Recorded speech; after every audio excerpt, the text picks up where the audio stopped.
And all with way less mess, hassle, time, and expense than to tear out. Stop waiting. For 18 years, we've been honored to serve thousands of happy customers, and we'd love to serve you. Call today and I'll get one of our pros to come out and show you how easy and comfortable it'll be to get going on your new kitchen.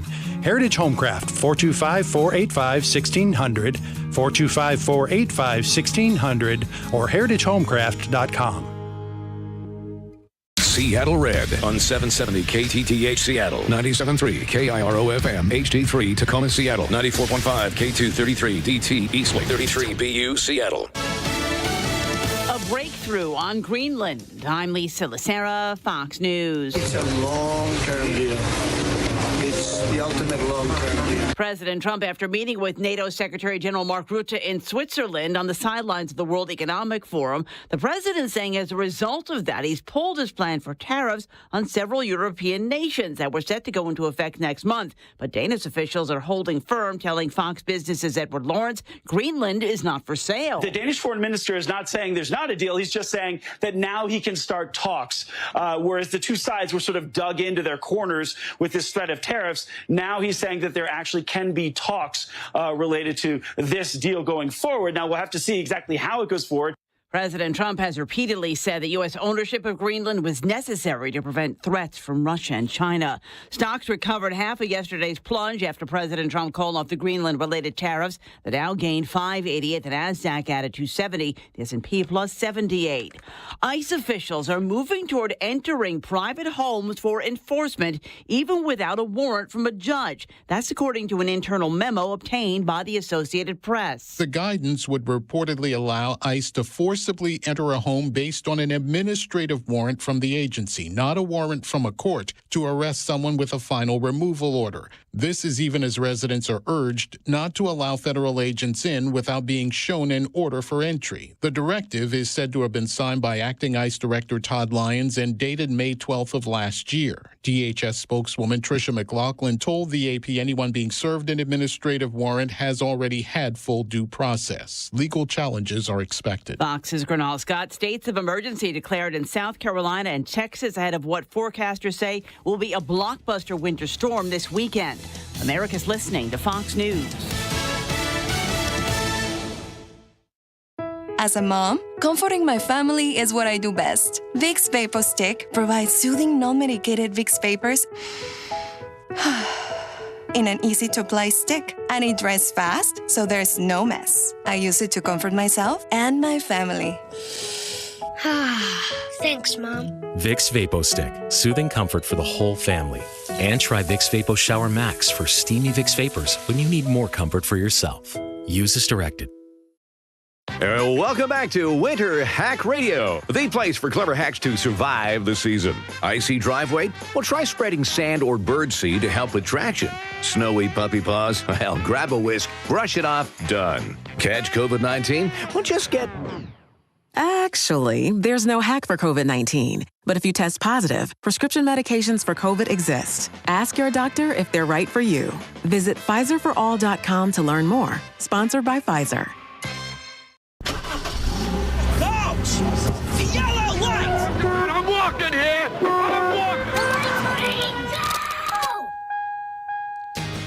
Good afternoon and welcome to the Jason Rantz Show. We are here on Seattle Red 770 AM. We are streaming on the Seattle Red app online at seattlered.com. After my expose a week and a half ago of the parks director in Seattle, he now finds himself out of a job. We'll have those details in just a bit. But first, we had a march through downtown Seattle claiming we live in a fascist nation. Oh, okay. That's what's trending. What's trending? Woke madness. There's something ironic about a protest, a march in downtown Seattle declaring that we must, quote unquote, free America from a fascist dictator, given the fact that under a fascist dictator, you probably would not be allowed to march on the streets asking for the said fascist dictator to be removed from office and a return to freedom. am not an expert in this field, although I do have working brain cells, so I'm already a little bit ahead of the curve when it comes to some of these activists on the streets. But do they not understand that there's a little bit of irony there? Just like a little tiny bit. And of course, a lot of the people who are out there are only doing it for the performance of it. They want to feel something. They want to feel like they're actually doing something. They've convinced themselves that they are victims in some way. And they're also heroes for standing up to all of this. Or just a lot of boomers that trying to pretend that it's the age of Aquarius again. But I will say they're not all boomers, not all right? of them, no. There's a good mix. It usually does have more of the boomer age, no doubt. But for example, there's some young people like this one who's all about how good it feels to go out on the streets to protest against something they don't understand. It feels really good. It's exciting to put some actions behind my words and my feelings. Now, she's not putting any actions behind it. I guess she's getting her steps up, right? I mean, there's that. She's going to hit her 7,000 steps, not 10,000. That's a bogus number. But she's going to hit her 7,000. But she's like, it feels good. You know, before I used to just scream fascism. Now I'm screaming fascism, but I'm also walking at the same time and impeding traffic. So, you know, I'm doing a little bit more. Now, what impact has this had on any? Nothing. None. Literally nothing. You think Donald Trump has even any clue that this is happening? Do you think he even thought about the state of Washington, honestly? He's across the pond right now. He's at Davos. Or as I heard someone say today, Davos. It's Davos. Here's a boomer. What do you feel is most at stake? Losing our democracy. I mean, it's not just me personally. It's like our country. It's our, like, oh my God. Okay, well, yeah, I didn't need you to add that latter part. I didn't think you specifically were going to lose democracy and that was your concern. Although you are a selfish partisan hack. How long are they going to do the whole democracy is in peril shtick? Seriously, how many years are y'all going to do this? I can't anymore. It's not winning anyone over. You just sound like a crazy person. But of course, there are folks who live in Seattle, and so they're surrounded by other crazy people, so they don't even realize that they are indeed crazy. Now, you can have legitimate disagreements on policy or personality with Donald Trump. Have at it. I have no problem with that. I'll disagree with you, perhaps, or likely. I mean, with this person, probably 100% of the time I'm going to disagree. But it's okay to have policy disagreements. You're not pointing to policy. You're just saying, democracy's on the line. Fascism. And you've been screaming that this entire time. And every time the president does something, including things I might not even agree with, you're all like, fascism. That's not fascism. A president who was elected, by the way, by a majority of the vote, popular vote, and the Electoral College. It was a landslide electorally. Him winning and you being upset is not an example of democracy being in peril or fascism at play. Passing a policy that you don't like is not either. We heard at the top of the hour this memo that was dated last year, which is a little bit of a hint that it hasn't actually been implemented, at least not widely. It's the idea that ICE agents might be able to go into a private residence for an arrest, arguing that the target of this administrative action. And when we're talking about civil immigration enforcement, it's administrative, right? I mean, that's what we're talking about here. But they wouldn't need a judicial warrant. And they would not need it's 100% factually accurate to say they do not need a judicial warrant to make an arrest if you're out in public. This is undeniably true. That is the law. Now, it is a little bit different, and they're making the argument that they can do it in a private residence so long as the person that they're actually going after is subject to removal because of their immigration status in this country. And look, I don't know whether or not that is going to be upheld in the courts. What the president is doing here, and again, on a policy that hasn't even been fully implemented or even implemented at all, the reason why they're putting it into a memo, and maybe they do it once, is because they want to see it tested in court. And again, this is not an example of fascism. This is how generally things operate. You've got the AG or a director of an agency, usually via their general counsel, they put together a position, a legal position that explains, here's why we're going to be able to do X, Y, and Z. I'll give you another example from a completely random Democrat. Here is the legal cause or legal reasoning where we can drone strike an American citizen without arresting him or putting him on trial. Here is our legal document. And they wrote it in a memo under the Obama administration, and that's what they used to justify the attack. Now, you could argue that the justification was legally sound or speculative or garbage. And you can do the same with the Trump administration memo.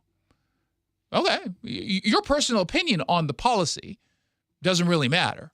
It's whether or not it gets upheld in a court. That's how this works.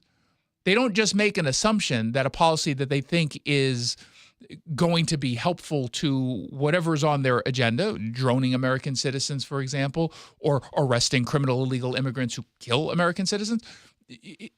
They're taking a position, they're staking a position, and it gets tried in court. That's generally how this works, generally speaking. Now, there are some administrations that don't want to do that. They're completely hands-off. It's few and far between. I don't know any can you think of a single administration that falls into that category in modern history? Because I can't. I can't think of anyone that's just like, oh, well, hands off, whatever is pre-existing according to the last administration and the memos they put out. It just generally doesn't happen. I guess you can go back to McKinley. He didn't have time. I don't know. Yeah, there is no. I don't know of one, so I don't think that exists. But they're going to pretend that this is outrageous. This is outrageous, and of course the people then march around. I saw a tweet yesterday about this because this Free America rally was not just in Seattle, it was nationwide, and I saw one of those fake troll accounts, almost breaking news. Millions of Americans are going to take to the streets in protest of fascism. How many people do you think were there yesterday? Dozens, right? At most. 3 dozen, maybe. And the second you ask them really what they're there for, they can't really speak outside of bumper sticker talking points. All for it. It's a good cause. Abolish ICE. I'm down for that. But now, it's now abolish ICE. But wasn't it Free America before? From ICE? The protesters are like, shh. You're saying the quiet part out loud. No, hey, dummy. Who even invited you? No, it's like, that's tomorrow's rally. This one's just Free America from fascism. Abolish ICE is tomorrow. And it was Zoran Mamdani who was on The View yesterday, ironically, who was asked whether or not he supports abolishing ICE. What do you think his position was? I am in support of abolishing ICE, and I'll tell you why. Because you cray-cray. Is that what the kids still say that, I think? Yeah, I think they'll dust it off every now and then. Yeah, they'll be all like, you cray-cray. We've... Dummies clapping in the background. What we see is an entity that has no interest in fulfilling its stated reason to exist. Which is an odd position for you to take as an open borders socialist. I mean, the whole idea of, they're not sticking to the role of ICE, which is to go after illegal immigrants. Oh no, I've just talked myself into a corner. What is it do I do here? What does he think ICE is here to do? Let's listen. We're seeing a government agency that is supposed to be enforcing some kind of immigration law. Some kind. We're unclear as to what this immigration thingy is. It's just this immigration law of some kind. We're not entirely clear what it is yet. But instead, what it's doing is terrorizing people. By making these arrests of criminal illegal... Oh, no, I shouldn't have added that point. No matter their immigration status, no matter the facts of the law, no matter the facts of the case. And I'm tired of waking up every day and seeing a new image of someone being dragged out of a car, dragged out of their home, dragged out of their life. What we need to see is humanity. And there is a way to care about immigration in this city and in this country with a sense of humanity. When will you tell us how then? Because your anger is equal no matter who it is that gets arrested, right? I mean, you go after someone who is a murderer or a drug trafficker or a sex trafficker, a child rapist, whatever. You approach that with the same level of anger than if they went after the person who you're exploiting so that they can mow your lawn for a little amount of money. There's no difference in your anger level. So when do you think they're going to explain to us where it is they actually stand on illegal immigration enforcement? Because you might get the impression that they're okay. And every once in a while they say, you said you're going to go after the worst of the worst. And then you're like, okay, well, what about this dude? He was the worst of the worst.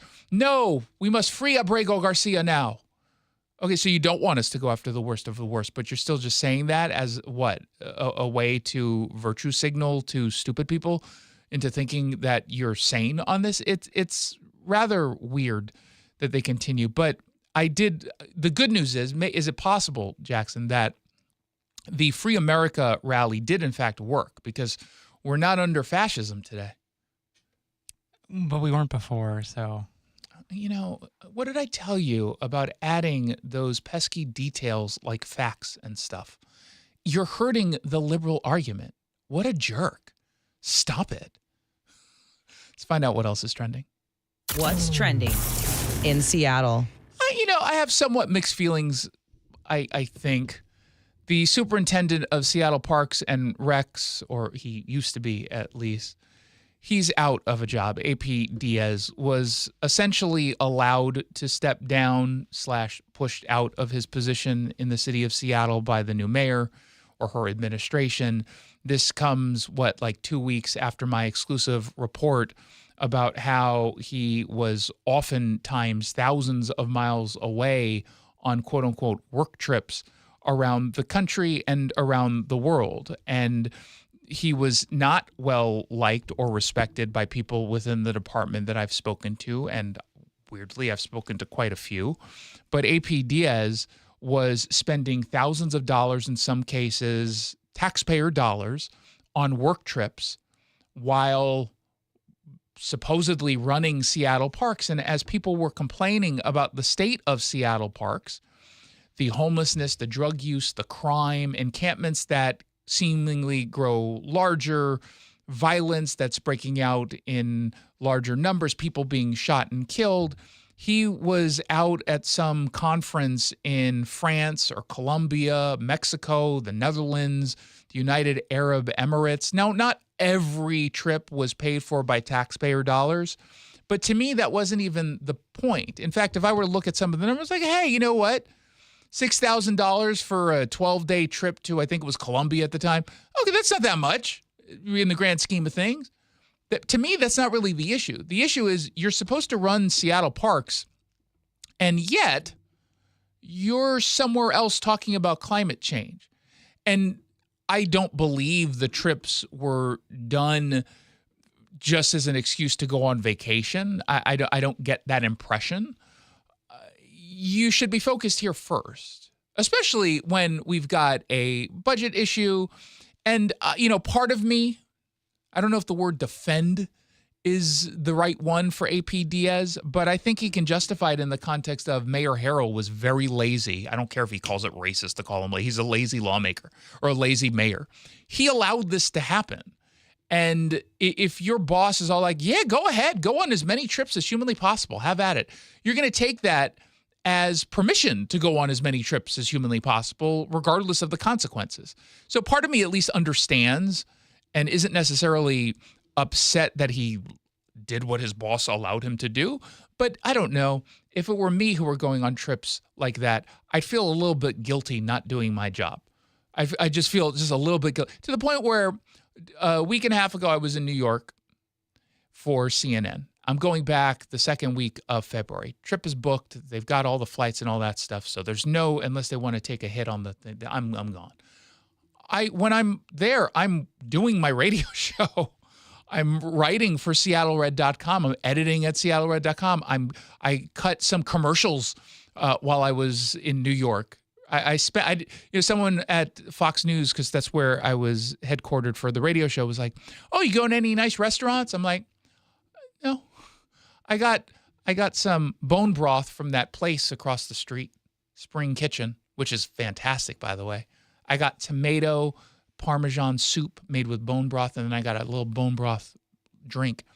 I'm like, that's it? We got world-class restaurants. I'm like, but I'm working. I'm here all day doing the radio show, writing. Then I was doing some News Nation help for Katie Pavlich's show. She was going through the rehearsals, and I was helping out there because I'm a regular now on that show. And then like 2 hours later, I'm going to CNN, and I'm there for 2 hours. And then when I'm done, it's 11 p.m. Eastern. There's nothing, what am I supposed to do? And why? Could I have easily just said, I'm tired, I'm not going to do my show. Hey, Josh Hammer, can you fill in? Jackson likes working with you. He complains about Tim Gatos all the time. I'm kidding. It's like the nicest guy. No, I actually worked. And so that APDS couldn't figure that out is just a lack of judgment problem for me. So I don't think he should be in this position. Now, he was allowed to leave. He put out a statement saying that he's grateful for the opportunity to have led the Seattle Parks and Recreation Department with a workforce of nearly 2,000 employees. They are the ones who make Seattle's parks the 8th best park system in America, which is one of those stupid claims like SeaTac Airport is number one. Every once in a while we'll get some press. Oh, the number. What are you talking about? Have you ever been to SeaTac Airport? How could you name it number one? Our parks are not 8th in the country. There's no way that that's true. 8th worse? Possibly? We're definitely not in the top 10. Let's just say that. But, whatever. Give him what he wants. He's got a family. He's got to, get another job. It's expensive to live up here. So I do, I don't like to see people lose work. If it was Sonny Hostin, I'd be okay with some people losing work. Okay, never mind. But, I didn't do my story with the intent of him getting fired.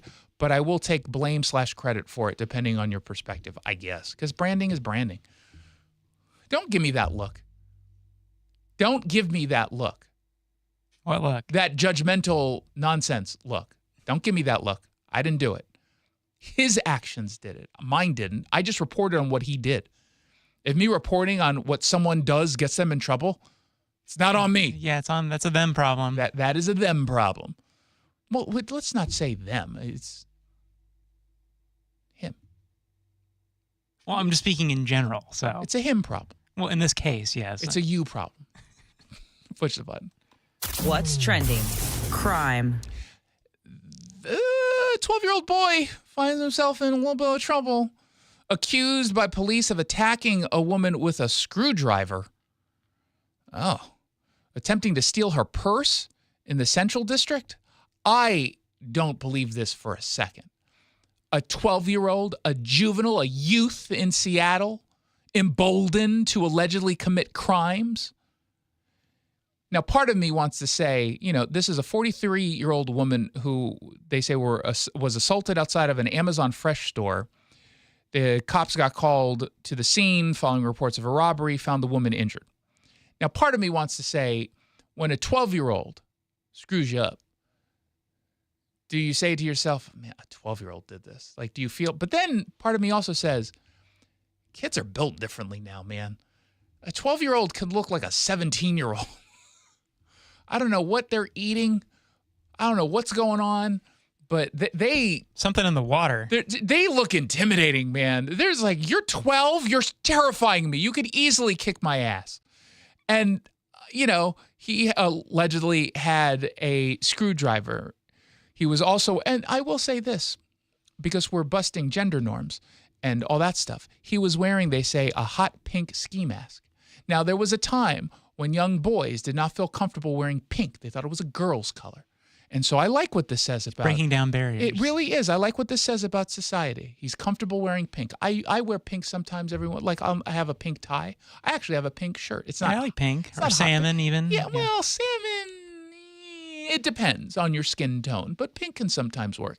Here's the boy's attorney telling the court that he should be released to his family, who obviously did a great job up until this point raising him. He's a good kid. He follows He's a good kid. At home, and Judge, I know my client is accused of robbing someone and attacking someone with a screwdriver, but he's a good kid. He comes from a great home. His family, I think, as a whole, have a lot of support in the community. There's so many in the community. The ones he's not allegedly robbing, of course. I certainly acknowledge the severity of the allegations here. And I'm asking the court to balance that with the fact that is quite young. He turned 12 about 3 months ago. Oh, my God. He has no criminal adjudication history. Oh, my God. That doesn't mean anything.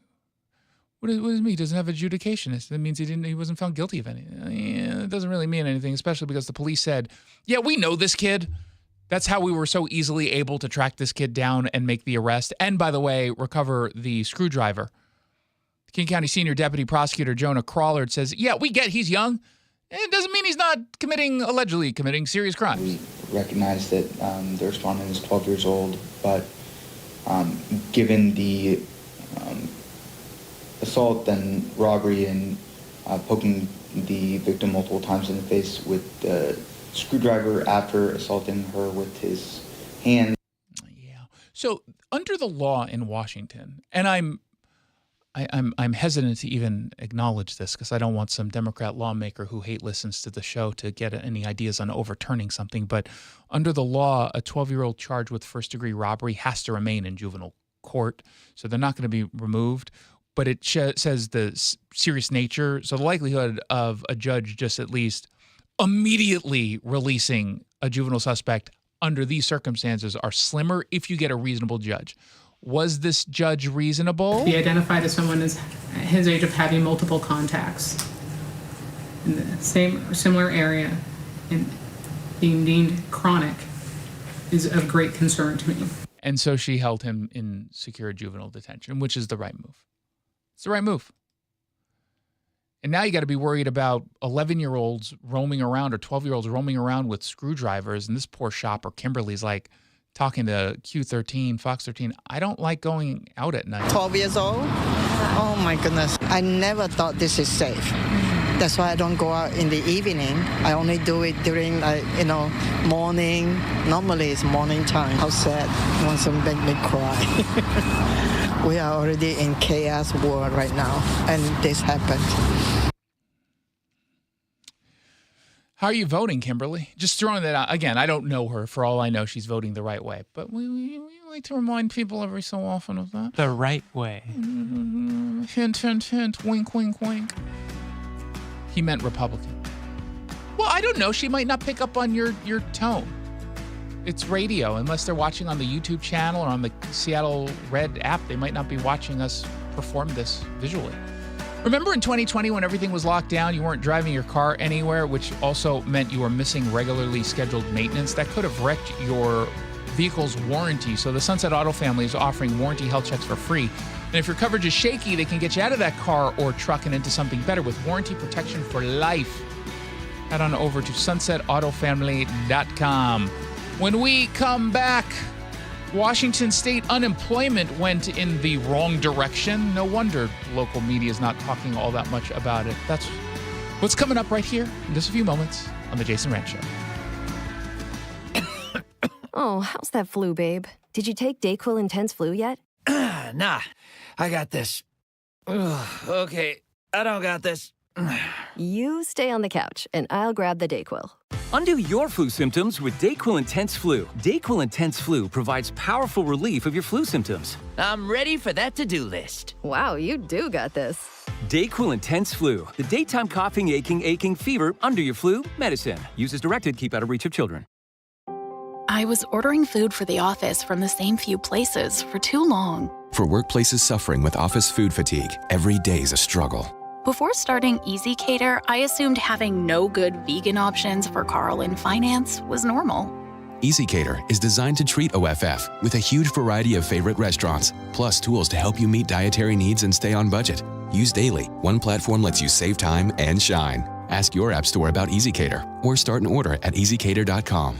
This is a special alert to all Americans who own a vehicle with less than 200,000 miles with an auto warranty about to expire or with no warranty coverage at all. Due to a decline in the economy, CarShield is announcing a low-cost month-to-month vehicle protection plan that is now available to the public to save any driver out-of-pocket expenses on future auto repairs. Call now to find out how you can pay almost nothing for covered auto repairs. Yes, you heard that correctly. Pay almost nothing for covered auto repairs. An open phone line has been established for all drivers to call for a free quick quote. Call 800 800-292-4541 now. Drivers who are covered will not have to pay for covered repairs again. This protection plan is at an all-time low. Additionally, drivers who activate this vehicle protection today will also receive free roadside assistance, free towing, and car rental options at no additional cost. Call us for your free quick quote today. 800-292-4541. That's 800-292-4541. What do you have to lose? Call 800-292-4541. Again, 800-292-4541. Hey, it's Jason Rantz. I'm here with our local tax expert and advocate, Greg Nunn from None Better Tax Resolution.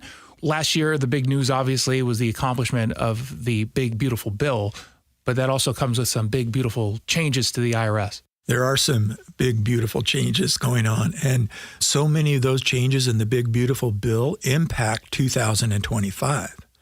What I see is there are going to be a lot of taxpayers when they prepare their tax returns. They're going to see their taxes go down, and it will provide the opportunity for taxpayers to save more money in the ways of higher standard deduction, itemized deductions. There used to be this $10,000 limit of deducting taxes. And most people, especially in our area, between property taxes, sales tax, it's going to be a lot more than $10,000. So that's going to be really helpful. There's definitely some big spiffs in there for the ordinary working person. One thing that I'm really disappointed in is the way that things have been communicated in regards to the Social Security. It is still going to be taxed. It's not like it's not going to be taxed. Part of it may be not taxed, but it's not this global thing. Oh, yeah, your Social Security isn't going to be taxed. Well, no, that's a partial truism. As with any politician, it's like they don't quite give you the full story. Yeah, and unless you're paying attention to the code and how it's actually working, you don't know. You don't know. You just go, oh, man, my Social Security, none of it's going to be taxed. And then when you go to prepare your tax return, you're going to go, oh, wait a minute, some of it's still going to be taxed. But it will be, for most people, a reduction in the amount of tax. If you're having trouble with the IRS, then call Greg Nunn. None Better Tax Resolution. From stress to success with IRS Solutions. 425-947-1967. Or Google NUNN. None Better Tax Resolution. This hour of the Jason Rantz Show is brought to you by General Transmission Repair. Welcome back to the Jason Rantz Show. Thank you so much. Really do appreciate it. What is the unemployment rate nationwide? Do you remember the number? It starts with a 4 and it ends with a 4. 4.4. How'd you... I feel like I gave you two... Well, I put 2 and 2 together. Yeah. That would have been 4. And then if you did it another time, 2 and 2 together, you know what it would be? Another 4. Exactly. 4.4. Precisely. It's a very complicated route to get there. But yes, 4.4 unemployment number, which is actually down from where it was previous at 4.5. The only reason it jumped up to 4.5 was because, and this is actually weirdly good news, is that more people were entering the workforce looking for jobs, which meant that they were feeling good. Now, job growth has not been great nationwide, but there was a whole lot of consternation from economists pretending that they're nonpartisan. And then, of course, you had the left-wing media outlets saying 4.4, that's insane. That's bad. It's the worst it's ever been in the history of the country. They're lying, of course, but it was obviously presented as bad news. And they used that to criticize Donald Trump. And yet, not getting a whole bunch of bad news stories or economists sounding the alarms when they look at the Washington state unemployment. I know that they want to pretend that this is the Donald Trump administration fault. Is that what they're doing here? But we're at 4.7. So we're almost at 5% unemployment in Washington. We're at 4.7, which is up from 4.6 the month before. Understand that number is going to get worse. And it seems pretty obvious it's going to get worse. Because what's one particular industry, one sector in this state that's a big job creator that's been losing a whole bunch of jobs? Tech. Yeah. Amazon, Microsoft, Google, Meta, they're big employers here, some larger than others, but they're constantly losing jobs or letting people go as AI is taking a bigger role in these companies. And of course, of all the places, of all the sectors for AI to do really well, probably tech. I mean, that makes the most sense. I mean, yesterday we got word that Meta issued another round of layoffs, specifically targeting a video game studio based in Bellevue called Camouflage. They're the ones who make some of the. I've heard of one of the games. It's a virtual reality game for those stupid goggles, whatever those things are called, that lonely people wear. Batman Arkham Shadow. I've heard of that. I've tried the glasses on once, but they didn't fit very well. Oh. And there was only so, like, my eyes are wider than the actual goggles, and they don't make them so that you can. It was not a great experience. And I am part of the reason why Camouflage just lost a bunch of jobs, because I didn't buy into this thing. But, a few hundred there, a few hundred here, a few hundred there, that all adds up. And according to the state, we increased about 9,000 jobs in December. And it was private sector employment at 7,700 jobs. That was obviously the bulk of the 9,000, but that also still points to much higher rates of job loss here. Como reports the chief labor economist for the Employment Security Department noted that the job growth in December increased following a drop in November. Labor market growth slowed in 2023 and 2024. Can you remind me, who was president back then? Biden. Oh, okay. So they can't even blame Trump tariffs on this. In 2025, labor market growth more or less stood still. So it didn't even get worse. It was about stagnant, despite, by the way, all the naysayers about tariffs. Are they going to spin this in some way? And kudos to Como for putting out a report. This is the only report I've seen on this number. And Seattle Red is obviously covering it. So outside of Como and Seattle Red, have we heard this anywhere? And have we seen any Democrats come out and say, we got to do a little bit better work? I mean, they are in a legislative session. It's almost like they can maybe do something instead of targeting businesses with payroll taxes and a millionaire tax. But they're not going to? No, okay. I don't think so. They're going to continue to make life more expensive, not just for businesses, but then consumers, Washingtonians, visitors. We learned from the Center Square that the Washington Utilities and Transportation Commission has ordered Puget Sound Energy to start itemizing costs from the Climate Commitment Act on our bills. They have to start by June 2026, so we still have 6 months for this. You know what that means? We've got at least a month of Democrats who are currently in office or in the legislative session right now who could just undo all of this, and something tells me that's what's going to happen. Now, Center Square says the CCA, Climate Commitment Act, created a cap-and-trade program limiting and reducing greenhouse gas emissions from major polluters through a market system in which company will buy an allowance for their pollution, which is supposed to drive down emissions over time. Now, of course, it hasn't actually driven down emissions in any meaningful way, and the costs associated with the cap-and-trade program just got pushed on all of us as consumers. That's why gas prices are so high in Washington, whereas everywhere else, although you might not know this if you just get your news from left-wing media, everywhere else in the country, it's under $3 as an average. There's some where it's in the high twos. Mm-hmm. You got to go to like Oklahoma. God forbid you could do that. But I mean, it's you would kill for $3.99 gas. It doesn't even have to get into the low threes. I would kill you, Jackson, for $3.99 per gallon of gas. I would kill you. I would suffocate the life out of you. When I was in St. Louis with my fiance over New Year's in Missouri, gas was like $2.40 or something. I was like, insane. It's insane. And here, $4.30, $4.50. It just depends on where you go. It's really bad, especially in the Seattle area. But we're supposed to know what the CCA is actually doing to our bills. You tell us that you've got all this money, $4 billion in total auction revenue since 2023. Okay, how much are we paying? Well, now they're forced to put this on our bills. And they should have been doing this a long time ago.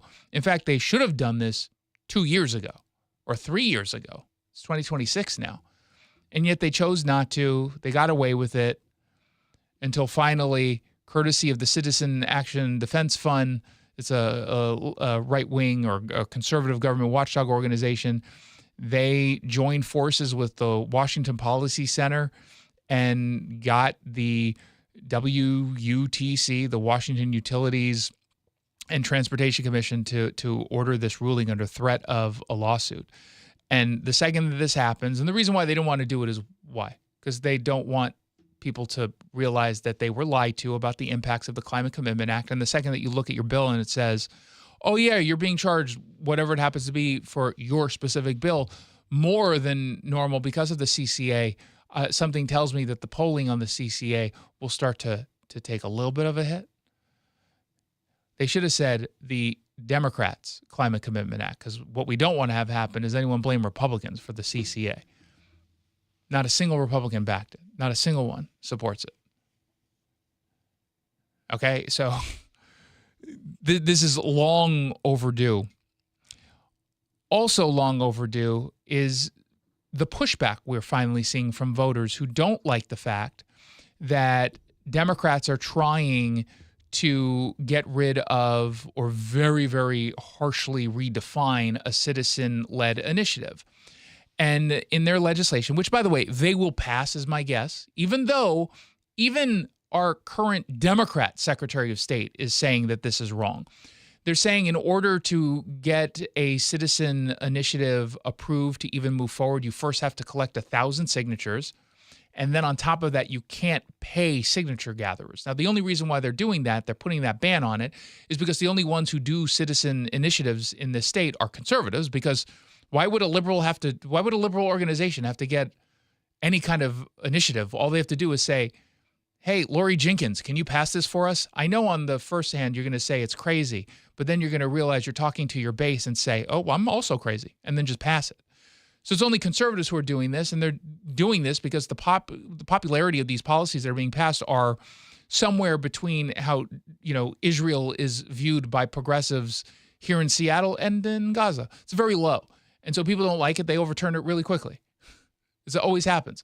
And so now the Democrats are trying to get rid of that. And so our friend Jim Walsh, the state representative from Aberdeen, also the GOP chairman here in Washington, he introduced a bill that would require lawmakers to do exactly the same thing to prove that their bills are popular than they're trying to do on initiative campaigns. It says, under the proposal, any bill would need at least 1,000 signatures from registered voters before they can move forward in the legislative process, which is fantastic. Now, of course, it's not going to go anywhere, this bill.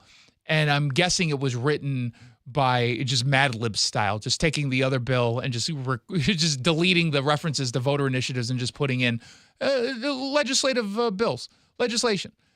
But it makes the point. And we've seen thousands of people sign up to testify as con for the initiative killer bill. Thousands of people, far outnumbering the pros on that.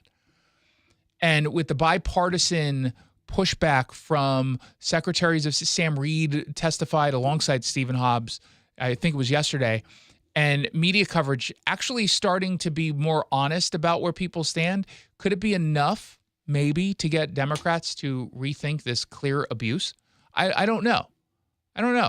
But I do know that there are some moderate Democrats out there who can be swayed.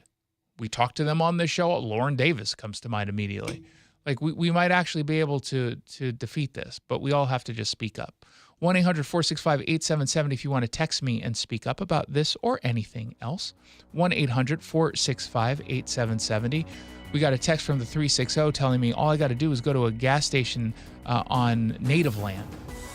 I'll tell you this, the last time I got gas at Snoqualmie Casino, it wasn't that much cheaper. It was cheaper, but it wasn't that much cheaper. And plus, by the way, depending on where it is you live, if I'm gambling, I'll go there. Where am I supposed to go? I'm going to go drive to Puyallup to get gas? I live in Seattle. What am I supposed to do? That'd probably just be a net loss of money at that point. Yeah, I'm going to go head over to Tulalip. And it's all going to be a net loss because if I'm going to go there, I'm going to gamble. Yeah, exactly. 1-800-465-8770 for your text messages. We've got a pretty significant update on Greenland, kind of being disputed by people who are acting in bad faith. We'll explain when we come back on the Jason Rantz Show. Gold demand is skyrocketing to record highs. As more Americans rush to preserve their savings, will there be enough gold? I'm Dr. Ron Paul, and I believe physical gold is the only way to truly protect your 401k or IRA savings. Gold offers tangible security that can't be tracked, stolen, or inflated. That's why I strongly advocate for gold IRAs. To learn more, text the word SECURE to 989898 now. Birch Gold Group will send you a free info kit on gold IRAs. Birch Gold is the only gold company I trust, and their thousands of great reviews prove I'm not alone. So don't wait another second. Protect your retirement savings today and see how easy it is to move your IRA or 401k into physical precious metals. Text SECURE to the number 989898 for your free gold IRA info kit. Again, SECURE to 989898. Message and data rates may apply. Hey, it's Jason Rantz here for the Sunset Auto family. I love the Sunset Auto family. They treat all of us, well, they're loyal supporters of Seattle Red. That makes them loyal supporters of listeners. But they're also just loyal. I mean, when you call yourselves a family, the Sunset Auto family, there's this expectation that you're going to treat people like they're a member of your family. Now, I say that not as someone, they don't treat people like I would treat my family because we don't get along all that well. They actually get along with their family members to the point where they're offering you some perks, like offering free oil changes for life on every qualifying new and used vehicle. Think about how much money that's going to save you, thousands of dollars over the lifetime of your vehicle. They offer warranty protection for life. They give you top dollar on your trade-in. They treat you like a member of the family. They don't need to, but they want to. It's part of their business model. It's a smart business model. It's why so many people go to the Sunset Auto family and then go back again and again and again over their lifetime. Why? They're loyal in return. It's not just what you pay. It's what you get. And you just get more at Sunset.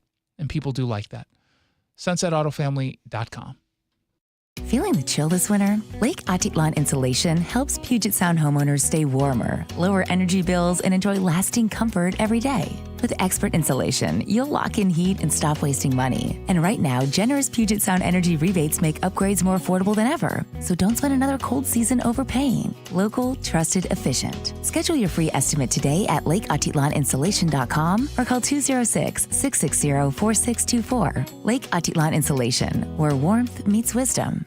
Every season is a little bit different here in Washington, but I'll tell you what, the amount of rain never seems to change in the winter, and we have sure gotten a ton of it this season. All that rain, all that water, it's all got to go somewhere. And if it makes its way into your crawl space, that's when it can create all sorts of problems, including real structural damage, which could really affect your home. But more importantly, for the health of your family, the water in that crawl space could create toxic mold, and that has serious health repercussions. Thankfully, we have Crawl Pros. They can come in and keep your crawl space dry, install a sump pump and drainage, and reroute that water back out and away from your home. They'll also take care of any mold that may have been created. Don't take the risk. It's too important. The best way to learn if you have any water is to ask Crawl Pros to visit your home and inspect your crawl space for free. Crawl Pros will go where you don't want to. So if you're worried about water damage, mold, insulation issues, or anything else related to your crawl space or attic, call Crawl Pros or visit crawlpros.com. For almost 50 years, over 90,000 homeowners have trusted Home Comfort Alliance, including me, John Curley here. If comfort and energy savings matter to you, now you can save up to $2,000 on new heating and cooling systems. Home Comfort Alliance will replace your old system with one tailored to your home's layout while optimizing efficiency. Visit homecomfortalliance.com. Save up to $2,000 and schedule a free consultation. For heating, cooling, plumbing, or electrical, call the comfort people. Home Comfort Alliance.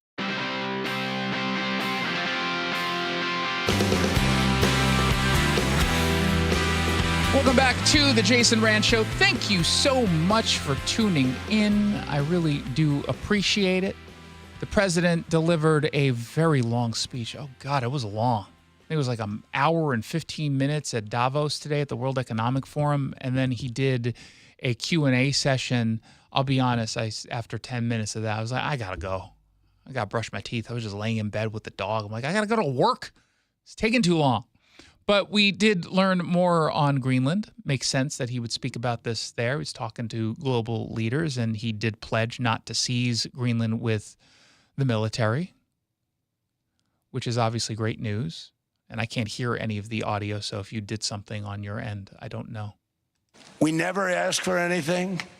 You should get on the microphone and say you did something on your end, and they are not going to think that I was the crazy person. Well, it's actually what I didn't do, which is didn't turn your computer on yet. Okay. So something you did. Just saying. And we never got anything. We probably won't get anything unless I decide to use excessive strength and force where we would be, frankly, unstoppable. But truth. I won't do that. Okay? Now everyone's saying, oh, good. That's probably the biggest. Remember, he's crazy. He's going to invade Greenland. And we're all like, no, he's not. He's leaning into some rhetoric as a leverage mechanism to tell you that he's serious, to get you to the table, which, by the way, he got them to the table off of this Statement I made, because people thought I would use force. I don't have to use force. I don't want to use force. I won't use force. All the United States is asking for is a place called Greenland, where we already had it as a trustee, but respectfully returned it back to Denmark not long ago after we defeated the Germans, the Japanese, the Italians, and others in World War II. We gave it back to them.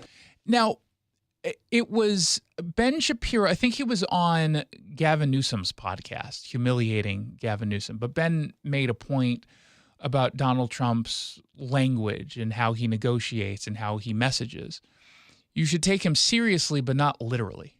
That is a perfect way to summarize how you should treat the president. And I know that folks on the left understand that. They just refuse to explain that to people. They pretend that it's not true, but that is the truth. You take him seriously. He means what he says in the context of his end goal, his agenda, but you don't take it literally. That has always been his personality. Again, I have the #1 show in the history of television, The Apprentice. Everyone says it's the best show in the history of the world. He didn't literally mean he's got the #1 show. He treats it seriously and believes it's the best show. But that's all.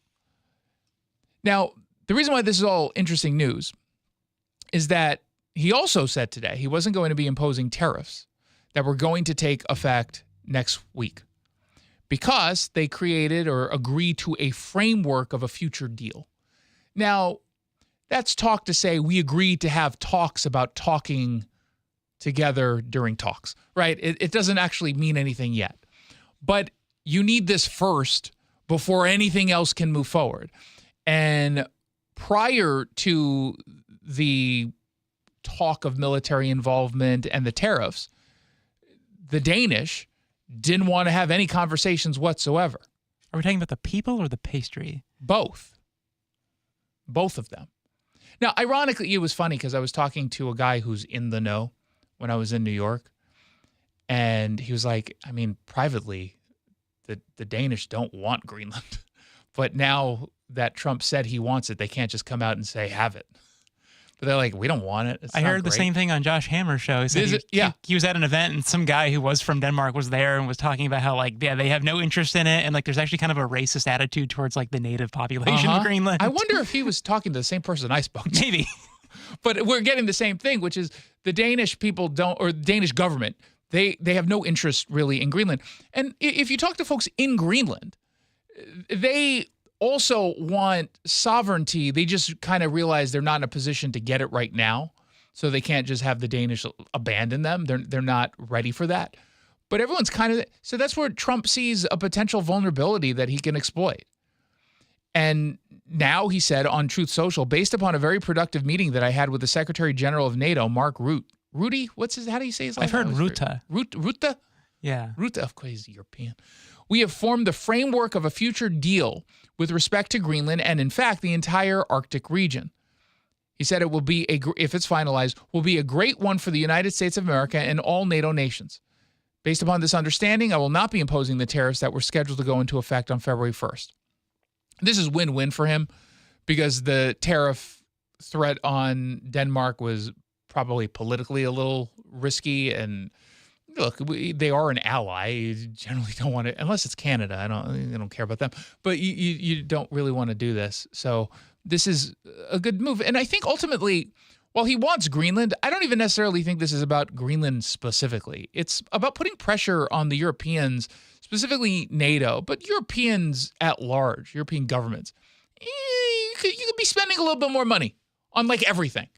You're relying on us for so much in the region, and we're happy to do it to the degree that we have national interests and geopolitical interests. But I mean, even when you look at Ukraine, Zelensky coming out and saying, without the financial support of the United States, we cannot win this war. Why can't he just say, without the financial support of the European Union? They've got money. European Union altogether can contribute just as much to Ukraine than the United States can. And that was kind of a point he made earlier today. So what we have gotten out of NATO is nothing except to protect Europe from the Soviet Union and now Russia. I mean, we've helped them for so many years. We've never gotten anything, except we pay for NATO. And we paid for many years until I came along. We paid for, in my opinion, 100% of NATO because they weren't paying their bills. And all we're asking for is to get Greenland. I will say, it's a big ask. It's not the tiniest thing that you're asking for. There's some bulk to what it is you're asking. Including right title and ownership, because you need the ownership to defend it. You can't defend it on a lease. Yep. Number one, legally it's not defensible that way, totally. And number two, psychologically, who the hell wants to defend a license agreement? Yeah, I mean, that's a fair point. I will fight to my death for this license agreement. That's a fair point. He also explains why the Arctic is so strategically important. If there is a war, much of the action will take place on that piece of ice. Think of it. Yep. Those missiles would be flying right over the center of that piece of ice. All we want from Denmark for national and international security and to keep our very energetic and dangerous potential enemies at bay is this land on which we're going to build the greatest golden dome ever built. We're building a golden dome that's going to, just by its very nature, going to be defending Canada. Canada gets a lot of freebies from us, by the way. They should be grateful also, but they're not. I watched your prime minister yesterday. He wasn't so grateful. He should have said, and by the way, we could defend it. We're not. If you're going to target this region, you're going to target North America, hit Canada or Mexico. It's not. We're protecting ourselves. If you want to go after Michigan, go ahead and go after Michigan too. You can have it. 1-800-465-8770 for your text. 1-800-465-8770. It's the Jason Rantz Show. You're listening to Leaf Filter Radio, and the guru of gutter protection himself, Chris Coonahan, is here to take your most pressing leaf-related questions. Hey, everybody, Chris here. I understand we have Ron on the line. Ron, where are you calling from? Uh-oh. Ron, are you calling from a ladder? Well, I was. I wanted to ask Chris what I need to do to get my gutters ready to have leaf filter installed. Oh, Ron, you don't have to do anything. A Leaf Filter Trusted Pro will come out and clean out your gutters, realign and seal your gutters, and install Leaf Filter, America's #1 gutter protection system. So I didn't need to get on this ladder? Ron, Leaf Filter Trusted Pros are in your neighborhood and ready to help. Just visit leaffilter.com/deal to schedule your free gutter inspection and get up to 30% off. Thank goodness. What was that site? To get this special radio offer, go to leaffilter.com/deal for your free gutter inspection today and get up to 30% off. That's leaffilter.com/deal for up to 30% off. leaffilter.com/deal. See representative for warranty details. Hey, it's Jason Rantz. Winter weather means slick roads, darker mornings, and more accidents across Western Washington. If you or someone you care about ends up on the side of the road after a crash, safety comes first. Get out of harm's way, exchange information, and make sure a police report is filed. But then make the most important call you can make. Harold Car Law Offices. That one call can save you time, frustration, and a whole lot of money. After an accident, your job is to heal and get back to your life, your family, your work. It's not to sit on hold with insurance companies or chase paperwork or argue over medical bills. That's what Harold Law Offices does for you. Their 48-person legal team handles the insurance companies, fights for the full value of your claim, and takes the stress off of your plate. They don't get paid unless you do. If you've been in a car accident this winter, remember the name you can trust. Harold Car Law Offices. Car is spelled C-A-R-R. They're online at carlaw.com. C-A-R-R. Carlaw.com. Car accident? Call CAR. And tell them Jason Rantz sent you. carlaw.com. Hey, this is Pete from Home Matters. Tune in this weekend when we'll talk with local business owners about everything in and around your home. Join us on Saturdays from 2 to 3 right here on Seattle Red, or listen to the podcast on mynorthwest.com. Nearing retirement? Don't miss out. Madrona's free virtual seminar on the 27th of January at 6:30 p.m. John Curley here. Retirement isn't just about income. It's about avoiding big mistakes and blind spots. Join Matt Beyer and Madrona Financial and CPAs for a free virtual retirement planning workshop. Learn what a complete retirement plan looks like. Call to RSVP 833-673-7373. Again, it's Tuesday, the 27th at 6:30, online via Zoom. Call or sign up at madronafinancial.com/events. If you need security for your event or business, contact Security Services Northwest. From armed and unarmed officers to advanced remote monitoring, they've been doing it all since 1977. Go to ssnwhq.com for Security Services Northwest. Seattle Red on 770 KTTH Seattle, 97.3 KIRO FM, HD3 Tacoma Seattle, 94.5 K233 DT Eastlake, 33 BU Seattle. He supports the president's plan. I'm Lisa Lacera, Fox News. NATO Secretary General Mark Rutte says after meeting with President Trump on security for Greenland, he tells Fox's Brett Baer. The region is opening up more and more. The sea lanes are opening up more and more for the Russians and the Chinese and other adversaries to be active there, which is potentially a threat. Rutte was asked about who would control Greenland, which is a self-governing territory of Denmark. He's very much focused on what do we need to do to make sure that that huge Arctic region, where change is taking place at the moment, where the Chinese and Russians are more and more active, how we can protect it. President Trump said earlier today a framework deal had been reached but did not elaborate. And the president pulling back on planned tariffs for several European countries after the framework deal was announced. The tariffs were to go into effect next month. The House Oversight Committee advancing a contempt resolution for former President Bill Clinton and former Secretary of State Hillary Clinton. Republican Committee Chair James Comer brought the resolutions forward after the former president and First Lady did not show up for a deposition as part of the committee's investigation into late convicted sex trafficker Jeffrey Epstein. But subpoenas are not mere suggestions.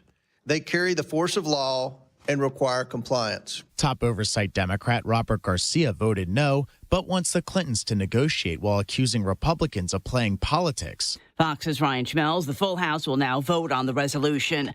A judge has thrown out the boundaries of the only congressional seat in New York City represented by a Republican, ruling it be redrawn on the grounds its current makeup dilutes the votes of Black and Hispanic residents. Nicole Malliotakis, who represents the district, in a statement called the ruling a frivolous attempt by Washington Democrats to steal this congressional seat from the people. America's listening to Fox News.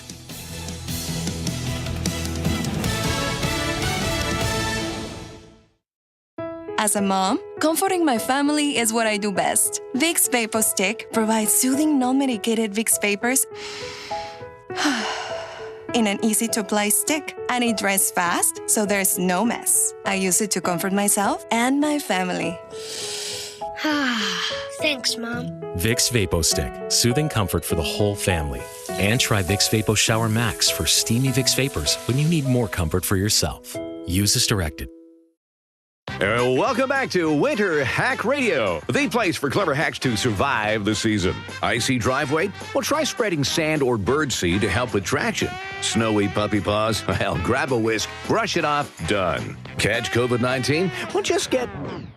Actually, there's no hack for COVID-19. But if you test positive, prescription medications for COVID exist. Ask your doctor if they're right for you. Visit PfizerForAll.com to learn more. Sponsored by Pfizer. The yellow light! I'm walking here!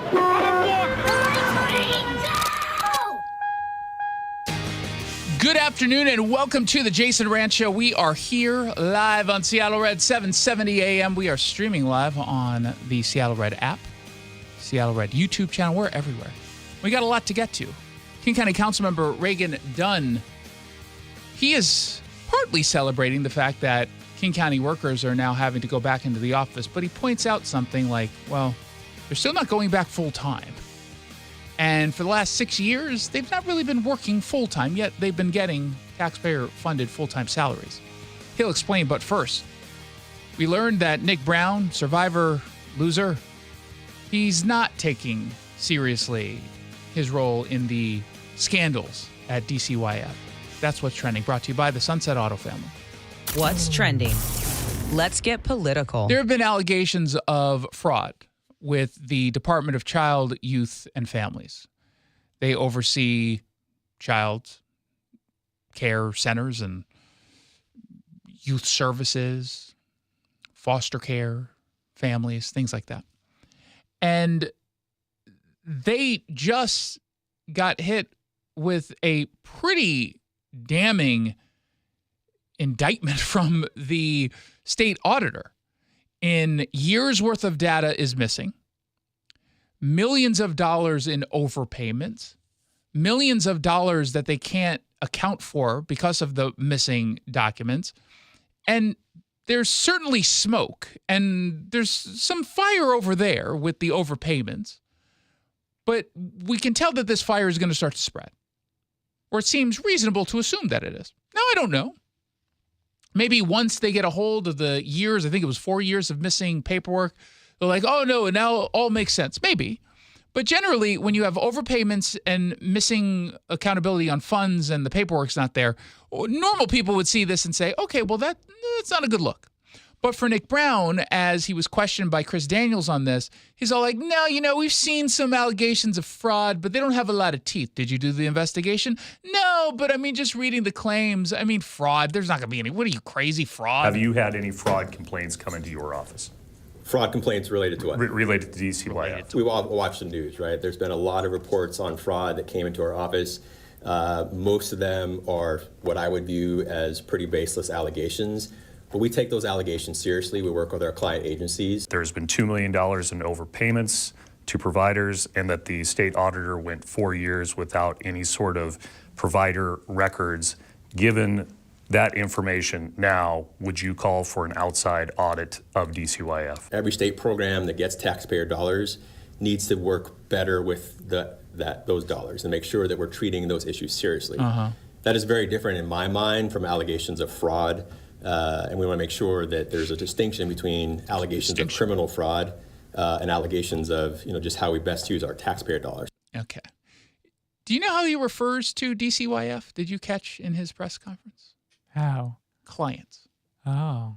Now, are you going to investigate your client, or are you going to represent your client? Represent. Exactly. You represent clients, you don't investigate them. He's not interested in investigation. And let's say DCYF did something wrong, criminal. Nick Brown isn't suing them. He represents them. So this whole idea that he's taking this seriously, perhaps media, including Chris Daniels, can point this part out. And I think he's actually doing good work on this, and he's pressing them. Carlene Johnson from Center Square is pressing them as well. But that's kind of it. We should all be pointing out, this Attorney General's office represents DCYF. He's looking out for their interests. And he might say, hey, you shouldn't be doing any of that anymore. Stop it. That's about it. That's the extent. And of course, he's not even going to take a position like that. I mean, Jim Walsh filed the lawsuit, state representative, also GOP chairman. And he did this in conjunction with Jonathan Show, an independent journalist. They're suing for an injunction, or filing an injunction in a courtroom, accusing DCYF of scrubbing data from the websites, providing details on where these daycare centers are, who's running them, etc. And it seems pretty clear from the screenshots that content that was once there is no longer there. So Jim Walsh is trying to stop the state from continuing with the scrubbing, but also obviously to put all the information back up, because we're supposed to have that information. Brown says, of course, unlike, by the way, all of his lawsuits against the Trump administration, this one lawsuit from Jim Walsh is all political. It listed the state of Washington as a defendant, alleging that information was deleted or scrubbed from state websites. Has your office responded to or plan to respond? Well, anytime somebody sues the state of Washington, it is our responsibility to respond. Also, reading the case, it's unclear to us what they're actually saying, what law was actually violated. It's a political document. It's a press release sort of in the disguise of a lawsuit. It doesn't actually allege any violations of Washington state law. So it's, from my vantage point, a pretty baseless lawsuit. I'm sure Nick Brown would come out and say, yeah, man, this lawsuit against us, it's rough. We're screwed. They're totally right. Have you ever heard a lawyer come out and say that about their own client that they're representing who's been sued? Like, yeah, no, we're guilty. No, they always say, no, it's completely baseless. It'd be a bold strategy. Yeah, no, we are guilty as sin, my friends. Oh, my gosh, we're not going to be able to survive this. Right. By the way, our local tax expert and advocate, Greg Nunn, he knows the pressure that comes from owing money to the IRS, so don't let it continue to build. Call None Better Tax Resolution. From stress to success with IRS Solutions. Google NUNN, None Better Tax Resolution. Push that button. What's trending? Dum alert. Yeah, Cameron Kasky, who's best known for exploiting a personal tragedy for personal gain.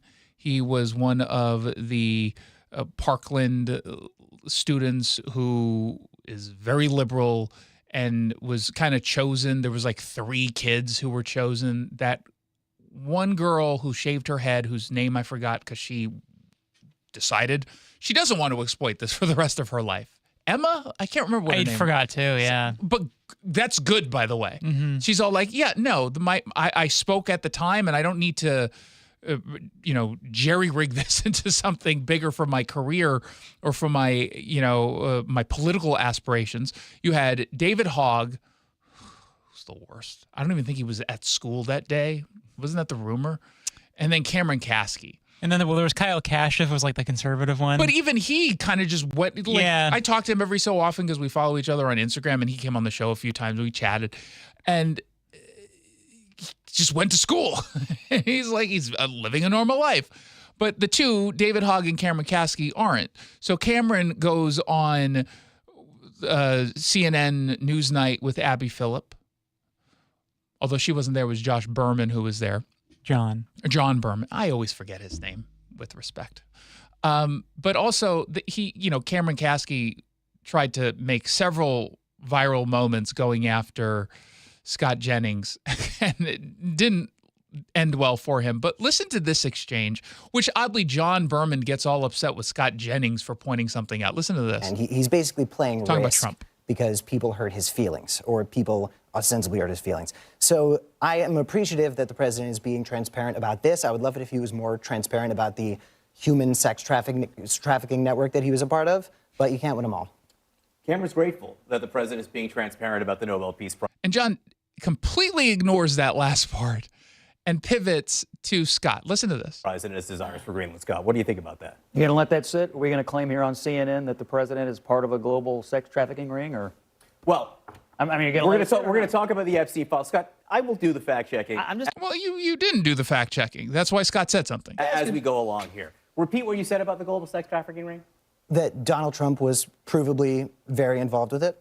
Okay, we'll get to that later. I mean, Donald Trump has never been charged with any crimes in relation to Jeffrey Epstein. But let's be adults here. We'll talk about Epstein let's files be serious. Later. Satisfied? Let's be adults here. Let's be serious. Okay, so he makes a statement that's verifiably false, but he presents it as fact. He then gets called out for saying something that was false, is then given the opportunity to correct, and then he doubled down. Is that what we just heard? Yeah. Okay. Cut to this morning, he sent out this tweet. Cameron Kasky. I would like to retract my comments from CNN last night and truly apologize. Donald Trump was obviously not involved with the giant international child sex trafficking ring where women and children were systematically raped by elites. I said that by accident, and I didn't mean it. I don't quite know how to take this because he's trying to have it both ways. He's obviously doing this with a wink and a nod, but also acknowledging in the exact same tweet that if he doesn't retract his statements, he's going to be sued for slander, which he should be sued for. But the way he wrote, obviously not involved with a giant international child sex trafficking ring, that just reads like he's saying he was, but I'm saying he wasn't. And I don't know, other than him just getting completely ratioed for this. And I mean, oh my God, this was a ratio. And he's primarily followed by liberals who hate Donald Trump. For him to be ratioed in this way is pretty astonishing. And everyone is just yelling at him. Realize the legal jeopardy you put yourself in, huh? While you regretted the accident so much that you doubled down a few seconds later. My favorite one, though, was, well, there were two favorites. One was just, you're an idiot. But the other one was, sorry, no takesies backsies. I mean, this is insane. Absolutely insane. And there was another moment that went viral. Just, I think Cameron Cassidy thinks he came off well here. And oddly enough, I almost was ready to defend Cameron Caskey for what he was trying to say because he's just so dumb in the way he was trying to say it. But Scott Jennings is wise enough to pounce. I recognize you haven't reviewed all the material anymore. But The percentage. Who are you to tell me what I can and can't? I've never met you, brother. I can say whatever I want. They're illegal aliens, and that's what the law calls them, illegal aliens. That's what I'm going to call them. Right. Listen, you can't say illegals anymore because ICE is directly targeting legal citizens of this country. And how are you going to enforce your edict on me, just out of curiosity? Listen, I understand. But just listen to his point about illegal. No, I want to know why he gets to instruct You're my changing the topic. Hang on. I want to know. You're making a point about the people being arrested. Go I ahead. understand that your job is predicated on just getting increasingly more demented every single week and that the audience comes back to see if perhaps make your point. Oh, it's just like a scripted, please clip this and make it go viral moment. My point is that you're saying the word illegals, but you don't even really know what's happening. Or actually, I think you do, and you're doing this on purpose. But yes, the truth because is, I want the law enforced. They are not just targeting illegal immigrants. They are targeting natural-born U.S. citizens. They are not. What's so funny about this really bad faith attack by Cameron, if he were just a little bit smarter, he could have framed this in a slightly different way, because what he really meant to say was not literally you don't get to use the term illegal anymore because I find it offensive. He's trying to make the claim that legal people are being, or American he's saying citizens. it's imprecise. Yeah, that's all he meant to say. But he's too dumb to pick up on that, and Scott is too smart to let that kind of thing go. And so this moment that was scripted by Cameron Caskey to go viral did in fact go viral, but for completely different reasons. Let's find out what else is trending. What's trending in King County? King County is requiring its employees to return to the office. There's some celebration, there's some complaints, but of course, this is not even remotely a policy that most adults should be complaining about, nor even celebrating, because it doesn't go nearly far enough. Joining me on the line to discuss is King County Councilmember Reagan Dunn. Councilmember, welcome back to the show. Hey, Jason. This mandate is kind of a joke because it's 2026 and there's now a 3-day-a-week requirement instead of coming into the office full-time like adults are supposed to. I know. It's crazy. We're in a crazy world. So, after the pandemic started, the county went to remote work. And then, of course, there was a vaccine that became widely available, and the county continued to go to remote work. And made a very sort of general gesture. They wanted to come back, a day a week, and with aspirations to come back more. And it just sat there for almost 6 years doing nothing. And so, I put legislation forward to try and get them back into the office. I have my own staff in. Our written policy is 4 days a week with 1 day a week working remote.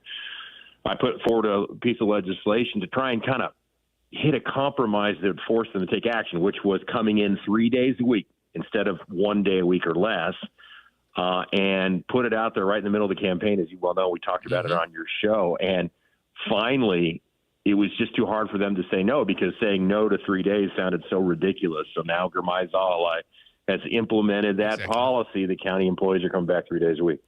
And it's not even going to happen until potentially spring. Yeah, some of it's starting to happen now, which is good. They did some interesting things. Looked at things like scan cards, people that had come in, and they surveyed some of the businesses around who had lost business and a lot of other things, and they didn't like what they saw, so they're starting to pick that up now. But I'll tell you, Germay did go a step in the right direction. I commend him for doing this. 3 days isn't enough, of course, but at least it's something. And for a lot of different reasons we can talk about, having those folks in the office as opposed to permanently working from home, which essentially was what it was, is progress. And right now I'm interested in progress, not perfection. Well, working in air quotes. I mean, part of the job required them to be in the office, and they were not doing those jobs, right? I mean, we've heard from a number of people who are looking for permits and whatnot and saying they can't get anyone on the phone, emails aren't being responded to. Were they truly fully working the last 6 years? No, of course not. No, of course not. I mean, anytime you let people work from home, you know that, you might get 2 or 3 or 4 hours out of them, and there might be some truly dedicated employees there that are putting in their 8 hours, but there's also a whole bunch of people that just play that game, and it's really those people. It's those people that just ghosted and didn't do any work that really caused the problem that ultimately forced them, all their colleagues, back into work. But government is all about being on site. It's it's already stovepipes. All these different departments don't communicate. When you're working from home, you communicate even less when you're not in the office, passing by people and being able to walk from one office to the other, getting permits processed, sharing new ideas on legislation, making sure that payroll is met. There's 1,000 different reasons why government, among all the professions in the world, has to be in the office, and it wasn't. And that's why all these grants, the huge fraud, waste, and abuse were happening. That's why our arrest prosecution data was down. That's why permits were down. That's why employee morale was down. There's 100 different reasons why it was bad, and why at least this is a step in the right direction. And I'm delighted that the Democrats finally came to their senses and did what I was calling for, which is bring people back to work. Is anyone complaining? Oh, yeah. I mean, I've never seen it like this. Okay, people are mad at me. Everybody's watching where I am all the time. Like, is Reagan done working? Well, yeah, let me tell you something, man. I work hard all the time because that's what the job requires. Constituency demands it with 300,000 people in Southeast Kansas. But yeah, there's all kinds of personal stuff. Look, at the end of the day, you are a union-protected employee, which means in the public sector, you pretty much can't be fired. You're making, many of these employees are making, well into the six figures, some in the 250,000 range, okay? And you've got significant leave, and you're not being required to come into the office to earn all that, and you can't be fired. I mean, that is a recipe for disaster. It is the people's tax dollars that are here at play. It is services, critical services in some cases, like public health clinics, right, by law enforcement, like incarceration of rapists. You have got to have people in the office doing their job. If not, why have government at all? Well, how would you characterize their response? I mean, is this a revolt? Are you concerned whether or not they will even come in despite the mandate? No, I'm not. Well, it isn't a revolt. I mean, I think people finally figured, they finally figured it out and brought us back in. I think that's how most people are. All right, we're gonna put our work boots on and go back into the office. It was a great 5 years. We had a great time. I think most people are like that. There's some people threatening to quit, and my attitude is quit, please, absolutely quit, because there's the door. First of all, yeah, we're a bloated government. I mean, like ridiculously bloated. And, I fight these new taxes all the time. But yeah, if people want to leave, great. You go find $200,000 a year where you don't have to come to the office one day a week. Good luck with that. Oh, and when you can't be fired, good luck with that in the private sector. So yeah, I think people will come back. People are mad. I get that. Big target on my back, but that's the price of leadership. That happens. But at least we got folks in 3 days a week. And why that's important, Jason, 3 days a week, is one, it was hard for them to say no to that because it's such a ridiculously low standard. But also with one adjustment, say 2 years from now, we can move that to 4 days a week. And now we have close to a normal work week, and consistent with some private sector companies. And I'm just interested in productivity, because with higher taxes and higher revenues, you need to have higher productivity. In fact, we were going the other way, lower productivity. So it's a good start. We're talking with King County Councilmember Reagan Dunn. I want to switch gears for something that happened in one of your colleagues' districts. There was some report of ICE activity in Seattle. It caused 6 South Seattle schools to go into a shelter in place. your colleague Rhonda Lewis issued a statement saying it's a sad day in King County or anywhere in America when children and their families must live in fear of being abducted by their own government. Law enforcement should serve to make residents safer and less fearful. ICE is doing just the opposite. I'm deeply concerned about the ongoing impacts of this kind of activity in King County, especially in historically marginalized communities. Now, there was no ICE activity in the region, at least in this particular area. The reports appear to be false. There's been literally no confirmation that this happened. But even if there was some sort of ICE operation targeting a criminal illegal immigrant, is this the kind of response one of your colleagues should be posting? Yeah, I don't want to comment specifically on Rhonda's comment. Let me say this: I wouldn't say it that way, and I don't think that the leaders of the school should lock down based on something that isn't true. And also, it's not like you have an active shooter in the neighborhood. These are federal law enforcement officials enforcing the law that Congress passed and has repeatedly passed years and years ago. Criminals mostly who are in the country unlawfully. Let me just back up. People who break the law and come to the country unlawfully, they come across the border illegally. And in most cases right now, according to conversations I just had with the U.S. Attorney's Office, most of the people they're targeting up here anyway are people that have also committed additional offenses in the community. So they broke the law coming in, additional offenses. And there is always, and always has been, activity by federal law enforcement, including ICE, Customs and Border Protection, the DEA, the U.S. Marshal Service, the FBI, and others. There's always that law enforcement activity that goes on. Most of the time it's pretty quiet, as it was the last few days here in Seattle. We let that happen, and people need to stop hyperventilating. Good leaders shouldn't, hyperventilate over this issue. Yeah, we should take care of our kids, but when it's a phantom thing and 6 schools locked down, that is what we call in the business an overreaction. And so anyway, I hope that we, stay measured in our responses if we're school leaders, and it's important that all leaders across the board watch their rhetoric here a little bit, because it fans the flames of a public hysteria that creates all kinds of problems. There you go. King County Council Member Reagan Dunn, thanks for stopping by. Hey, thanks for having me on, Jason. Appreciate it. Of course. You're listening to The Jason Rantz Show.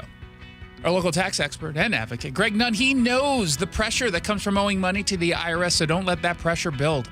Call Nunn Better Tax Resolution if you owe money to the IRS. He can help from stress to success with IRS Solutions. Google Nunn, Nunn Better Tax Resolution. When we come back, we're going to dive into the big local. And some local businesses are really ticked off with a new permit fee that they're going to get hit with. But of course, that also means y'all are going to get hit with it. We'll explain when we come back. This hour brought to you by the Northwest Safe Company, online at nwsafe.com. When the rain doesn't stop and the water begins to rise, a home shouldn't be left vulnerable. Heavy storms and flooding can cause lasting damage, but homeowners don't have to face it alone. Lake Atitlan Insulation specializes in water drainage solutions that protect properties and provide peace of mind. Call today before the damage is done. Lake Atitlan Insulation. Local, trusted, efficient. Visit lakeatitlaninsulation.com and schedule your free estimate today. Call 206-660-4624. Lake Atitlan Insulation, where warmth meets wisdom. Thanks for calling CM Heating. Aren't you the company that gives away free furnaces? That's us. Buy a qualifying high-efficiency cooling system and the furnace is free. Wow. Yeah, and our home comfort advisors are tax credit and rebate specialists, so they'll handle the rebate for you. Go to CM Heating for better comfort, lower bills, and a free furnace you'll love for years. Get your free estimate for furnace replacement at cmheating.com. And remember, for furnaces, fireplaces, hot water, and total home comfort, including electrical, there's no beating CM Heating. Trust and Will is an online estate planning service. Visit trustandwill.com for details. Trust and Will. My dad and I were always close, but some things we just didn't talk about, like his will. After he was gone, we found out he didn't have one, and it created a lot of stress during a time of grief.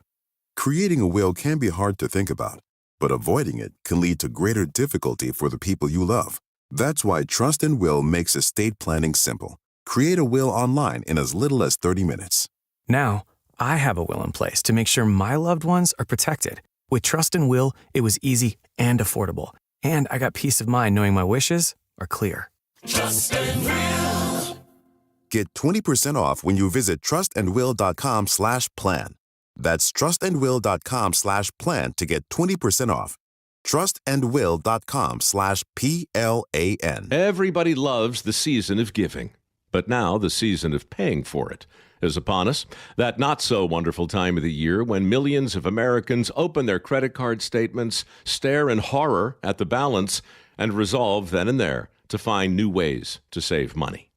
If you're among those Americans, why not start by cutting your wireless bill in half right now with Pure Talk's Saver Plan? It's easy.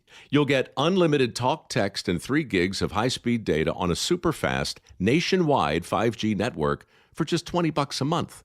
Just dial pound 250, say Mike Rowe, and you'll save an additional 50% off your first month. Ho, ho, ho.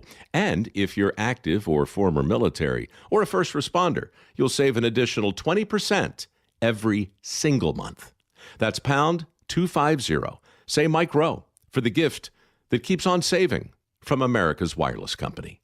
Pure Talk. Meet Lee Platts, a renter whose possessions fill not only her apartment, but also the darkest corners of a mini storage unit. A land of both truth and fiction. Truth, everything inside is protected by Progressive.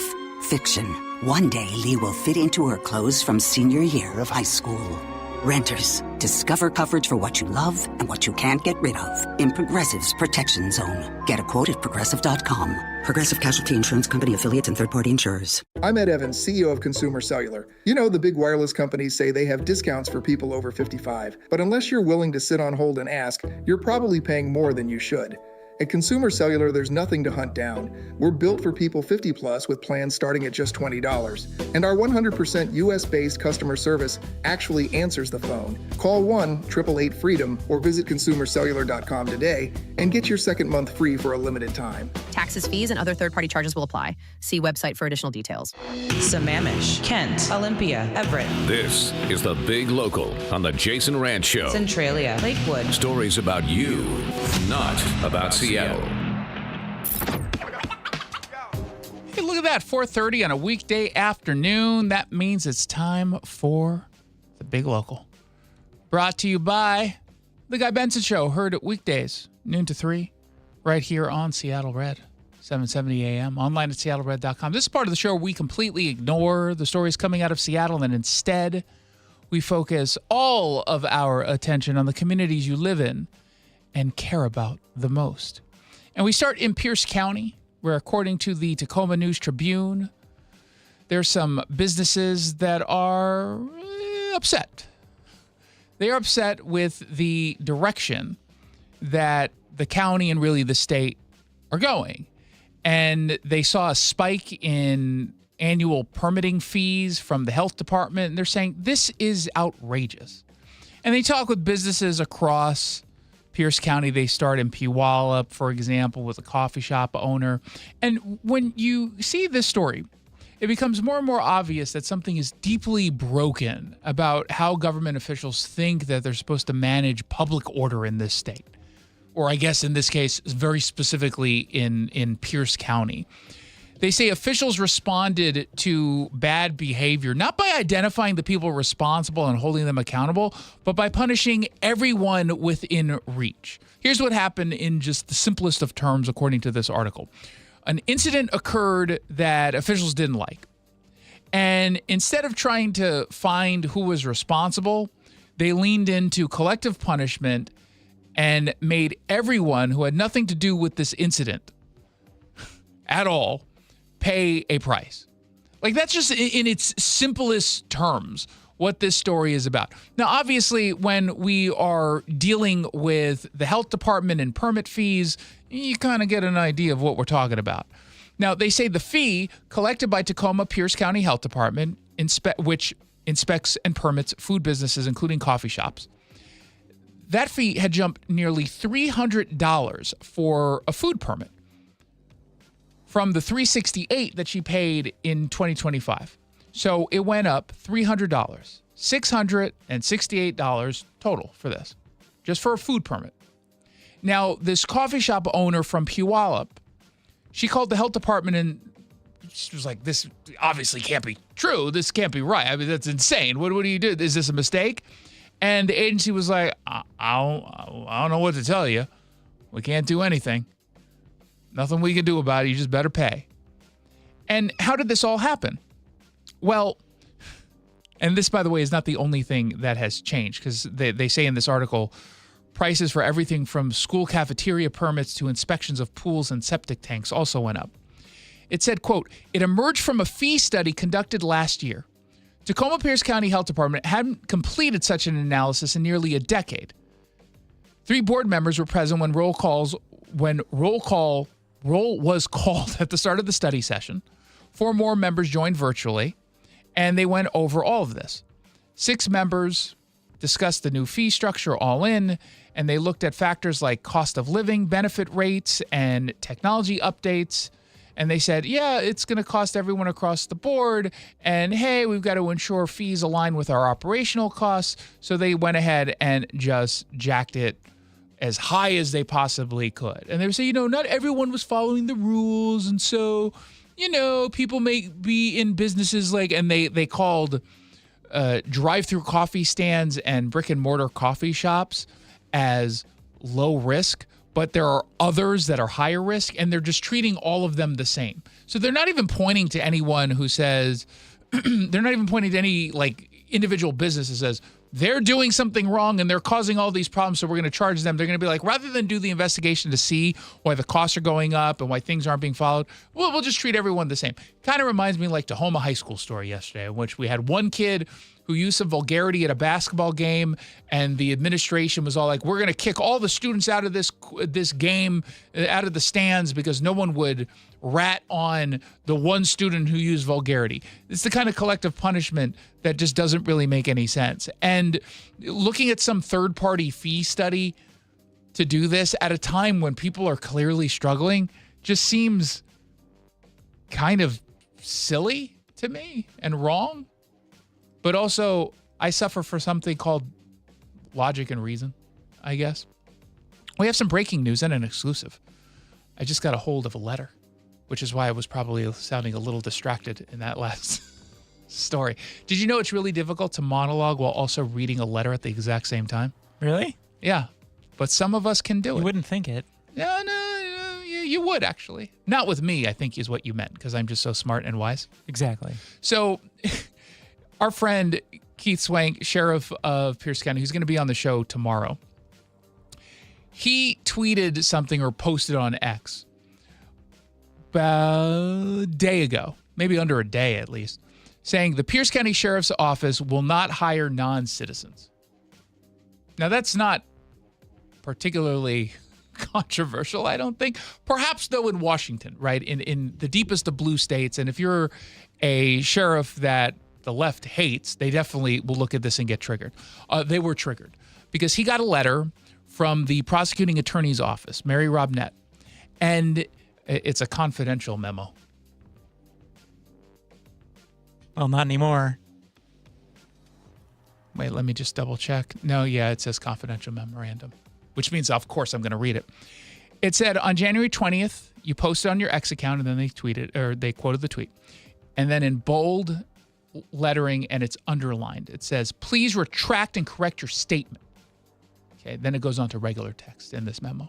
In order to mitigate liability, our office recommends that you issue a public statement, including on the X account and anywhere else the statement was posted, that the Pierce County Sheriff's Office will consider all applicants for employment who meet the legal eligibility requirements, and that your previous statement that the Pierce County Sheriff's Office will not hire non-citizens is contrary to law and PCSO policies. Then it goes on to say, as an elected official, you have sworn to uphold the U.S. and state constitutions, the laws of the state of Washington, and to faithfully and impartially discharge the duties of the office. Your statement maintains an official position of Pierce County that contravenes state and local law, as well as PCSO policies. Your statement and any such course of action may result in legal and financial liability to Pierce County. Your words and actions in this context have the full force and effect of government action under the color of law. Then it cites specific laws and policies that they believe he would be violating. And it goes on to continue with some of the legal rationale and the light scolding. So, I'm slightly of two minds here. On the one hand, the reason why I like Keith Swank is he says what he feels. Now, perhaps that's not always the right political move, but he's been pretty open about saying, look, this is who I am. These are my views. If you don't like what I'm doing, you can not vote me into office. This is an elected official. I should have the same ability to speak my mind on these issues as I see them, and doing so in good faith than any Democrat. And I can understand why he might be upset with this memo, because to me, the memo does read like a scolding. However, let me be devil's advocate here. Let me give the benefit of the doubt for a moment to Mary Robinette, who we have a good relationship with on the show. She's been on before. I don't usually pick fights with her. If she identifies, or her office identifies, something that is said that could put the county at financial risk, she does, in fairness, have an obligation to say, hey, by the way, saying that might get us in some legal trouble, and we're going to have to pay for said legal trouble. You're opening us up to a lawsuit. And I think that is a fair point. I don't know how these memos are normally written. To me, this reads like a scolding. Like the language to me reads like, how dare you? You better correct yourself, mister.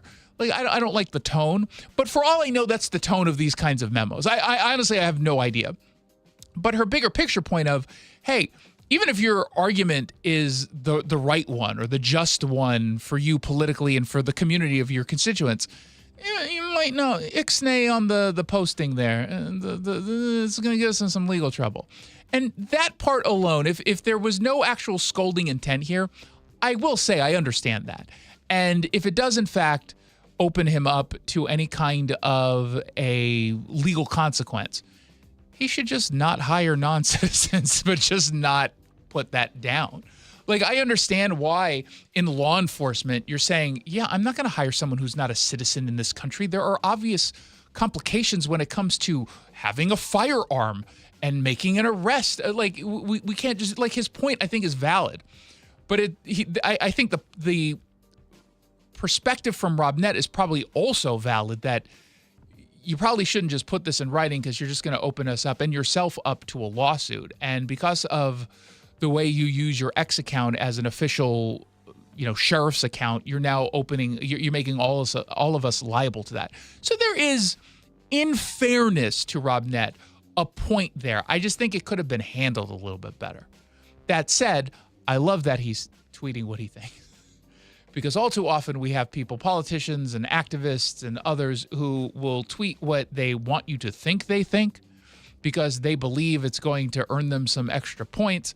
I think he's just tweeting this out because he actually cares about the rule of law. He doesn't like the idea of where we're headed. And it's clearly us going down this road of hiring illegal immigrants, not just merely non-citizens. I mean, right now in King County with the jail system, and we broke this story exclusively months ago, the state, or excuse me, King County jails illegally hired people who they were not allowed to hire, who were non-citizens. The law prevented them from doing it. They did it anyway.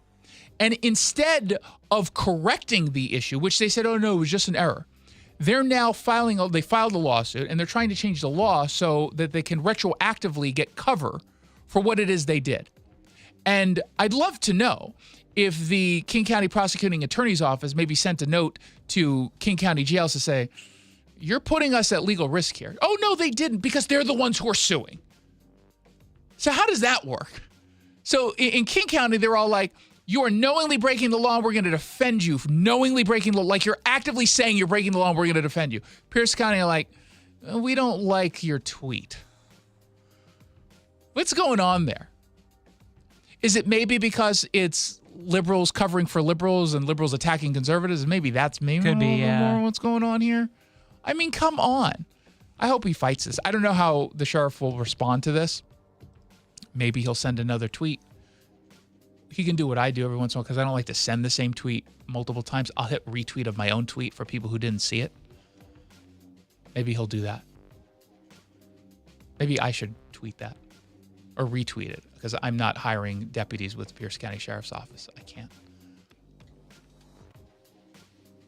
Maybe I should run for sheriff.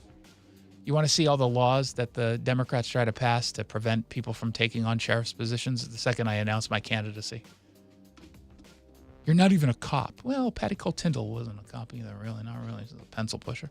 1-800-465-8770 for your text. The Sunset Auto family are loyal supporters of Seattle Red and want you to know that every qualifying new and used vehicle comes with oil changes for life. You get up to 5 a year. That can save you thousands of dollars over the lifetime of your car or truck. So when you're ready for your next vehicle, be sure to visit our friends at the Sunset Auto Family in Auburn and Sumner. Online at sunsetautofamily.com. When we come back, you pick the news. Story number 1, Scott Bessent must listen to this show because he viciously stole without any sourcing to who he stole this from. He used an insult I use against Gavin Newsom all the time. He stole it and used it himself. It's also now possible that someone else came up with it before me. I've heard other people use it before, too. You shut up. You shut your face. Or story number 2, a rogue elephant kills nearly 24 people in a 10-day rampage through eastern India. A story that on the surface, you'd be like, why are we putting in a segment that's usually reserved for fun stories? And then you realize it's not fun, but it's absurd too. And so I think Jackson wants to test me to see if I make jokes out of a tragedy because he's a horrible, horrible person. Which story should we do? You pick the news. 1-800-465-8770 to Jason Rantz Show. Well, the wet, chilly weather has certainly arrived. It's Mike Salk here, and if your attic and crawl space are well insulated, your home should be fine. Should feel cozy and warm without your furnace having to work overtime. But you'd be surprised to learn how many homes in Western Washington lack insulation in these spaces. It's why you call Crawl Pros. If you're feeling cold drafts or seeing that heating bill spike, now's a great time to learn if you got anything going on behind that crawl space or attic by calling Crawl Pros. They'll come out to your house just like they did to mine, do the corner-to-corner inspection. In my case, they found the problem, showed me the pictures, and then they got it all fixed. Now, if they do discover your home is under or improperly insulated, they'll show you all the utility rebates that are available to help you get the work done correctly. Like if you're a PSE customer and your home was built before 1990, you could get a rebate to cover up to 95% of the cost of the insulation job. If you're worried anything is going on in your crawl space or attic, including critters, water intrusion, mold, plumbing issues, anything, call Crawl Pros and schedule your free corner-to-corner inspection at crawlpros.com. This is a special alert to all Americans who own a vehicle with less than 200,000 miles with an auto warranty about to expire or with no warranty coverage at all. Due to a decline in the economy, CarShield is announcing a low-cost month-to-month vehicle protection plan that is now available to the public to save any driver out-of-pocket expenses on future auto repairs. Call now to find out how you can pay almost nothing for covered auto repairs. Yes, you heard that correctly. Pay almost nothing for covered auto repairs. An open phone line has been established for all drivers to call for a free quick quote. Call 800-292-4541 now. Drivers who are covered will not have to pay for covered repairs again. This protection plan is at an all-time low. Additionally, drivers who activate this vehicle protection today will also receive free roadside assistance, free towing, and car rental options at no additional cost. Call us for your free quick quote today. 800-292-4541. That's 800-292-4541. What do you have to lose? Call 800-292-4541. Again, 800-292-4541. Is it time to get your home sold? Nick Southard with Upgrade Realty here. Selling hundreds of homes for over 25 years has taught me presentation is everything. Picture amazing photography, designer staging, and maximum exposure. With my luxurious marketing, you'll sell fast at top dollar and save thousands in fees for just 1% listing commission. To learn more, visit upgraderealty.com. Upgrade your listing for 1%. Upgraderealty.com. For almost 50 years, over 90,000 homeowners have trusted Home Comfort Alliance, including me, John Curley here. If comfort and energy savings matter to you, now you can save up to $2,000 on new heating and cooling systems. Home Comfort Alliance will replace your old system with one tailored to your home's layout while optimizing efficiency. Visit homecomfortalliance.com. Save up to $2,000 and schedule a free consultation for heating, cooling, plumbing, or electrical. Call the comfort people. Home Comfort Alliance. Trying to make sense of the markets? Looking to diversify out of all the craziness? Thinking about tangible assets like precious metals? Listen to The Gold Show with Kenny Michaels right here at Seattle Red, 9 a.m. Sunday mornings. Stay up to date on retirement trends, how the IRA rollover process works, and why investors are turning to physical gold. Kenny is a national talk show host with decades of experience in the markets. Tune in for Kenny's insights and The Gold Show this Sunday morning at 9 a.m. Hair Volume from New Nordic will make your hair look thick and healthy. Hair Volume is available online at Amazon and newnordicusa.com or in the hair care aisle at your local CVS. You picked the topic on the Jason Rantz Show. You know, you guys are all jerks, and you are really testing me on this one. This is not fair.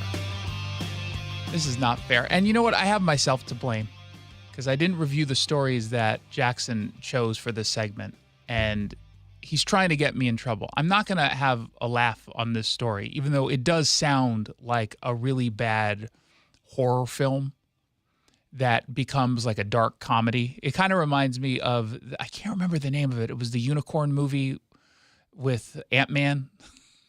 Paul Rudd? Paul Rudd was in it. Look up Paul Rudd unicorn horror film. It was a dark comedy. It was actually pretty good. Rogue elephant kills nearly 24 people in 10-day rampage through eastern India. It's in the New York Post. Death of a unicorn? Death of a unicorn. That was recent, too. Yeah, it was just last year. It was actually really good. It's on HBO Max, or it was. This story is insane to me, and it's like legitimately tragic. I don't quite understand it in a way, unless you just weren't expecting a large elephant to suddenly attack. It says nearly 24 people were killed and 15 injured by a large wild bull elephant that went on a 10-day rampage through several towns in eastern India, terrorizing locals who reportedly climbed trees and slept on rooftops to stay out of its reach. Can you not kill it? Yeah. It's rampaging. It seems odd that, I don't know, like, yeah, to your point, like, do they not have like a tranquilizer dart at least? Something? I mean, you need a lot of darts, I think, for an elephant, but still. They say the single-tusked male struck first on New Year's Day when it killed a 35-year-old man. 4 days later, the animal killed 5 members of the same family in the nearby town of Samhain. Now, was the elephant going after the family? Was this some sort of like what's the chances? Unless it's a really small area, which there's no place in India that's really small. Like the population density there is pretty significant across the board. What are the chances of going into one area, killing a man, and then going into another town and happening to kill 5 of his family members? It's almost like Jaws or something. That is insane to me. They say the next day it killed 5 more people in Barbaria, including a married couple and their 2 kids. How does this happen? They say the elephant moved mostly at night and covered as much as 25 miles a day, thwarting repeated attempts to tranquilize it, according to forest officials. They tried. The animal is believed to be in a state of musth. I don't know what that word is. MUSTH. A natural but dangerous hormonal condition in male elephants marked by a surge in testosterone that can last weeks or even months. So it's kind of like, if, a junkie takes a certain drug, they can lift a car over their head. Mm-hmm. Except this is natural. So it's not taking meth. That's terrifying. This is insane. They say during musth, bulls become extremely aggressive, restless, and unpredictable, often roaming long distances and attacking without warning. This is the New York Post. In the hardest hit villages, nightfall brought panic, with residents refusing to sleep indoors and instead perching on rooftops or in trees, keeping watch for the sound of breaking walls or footsteps as the elephant roamed the forest edge. Tell me this does not sound like a horror film.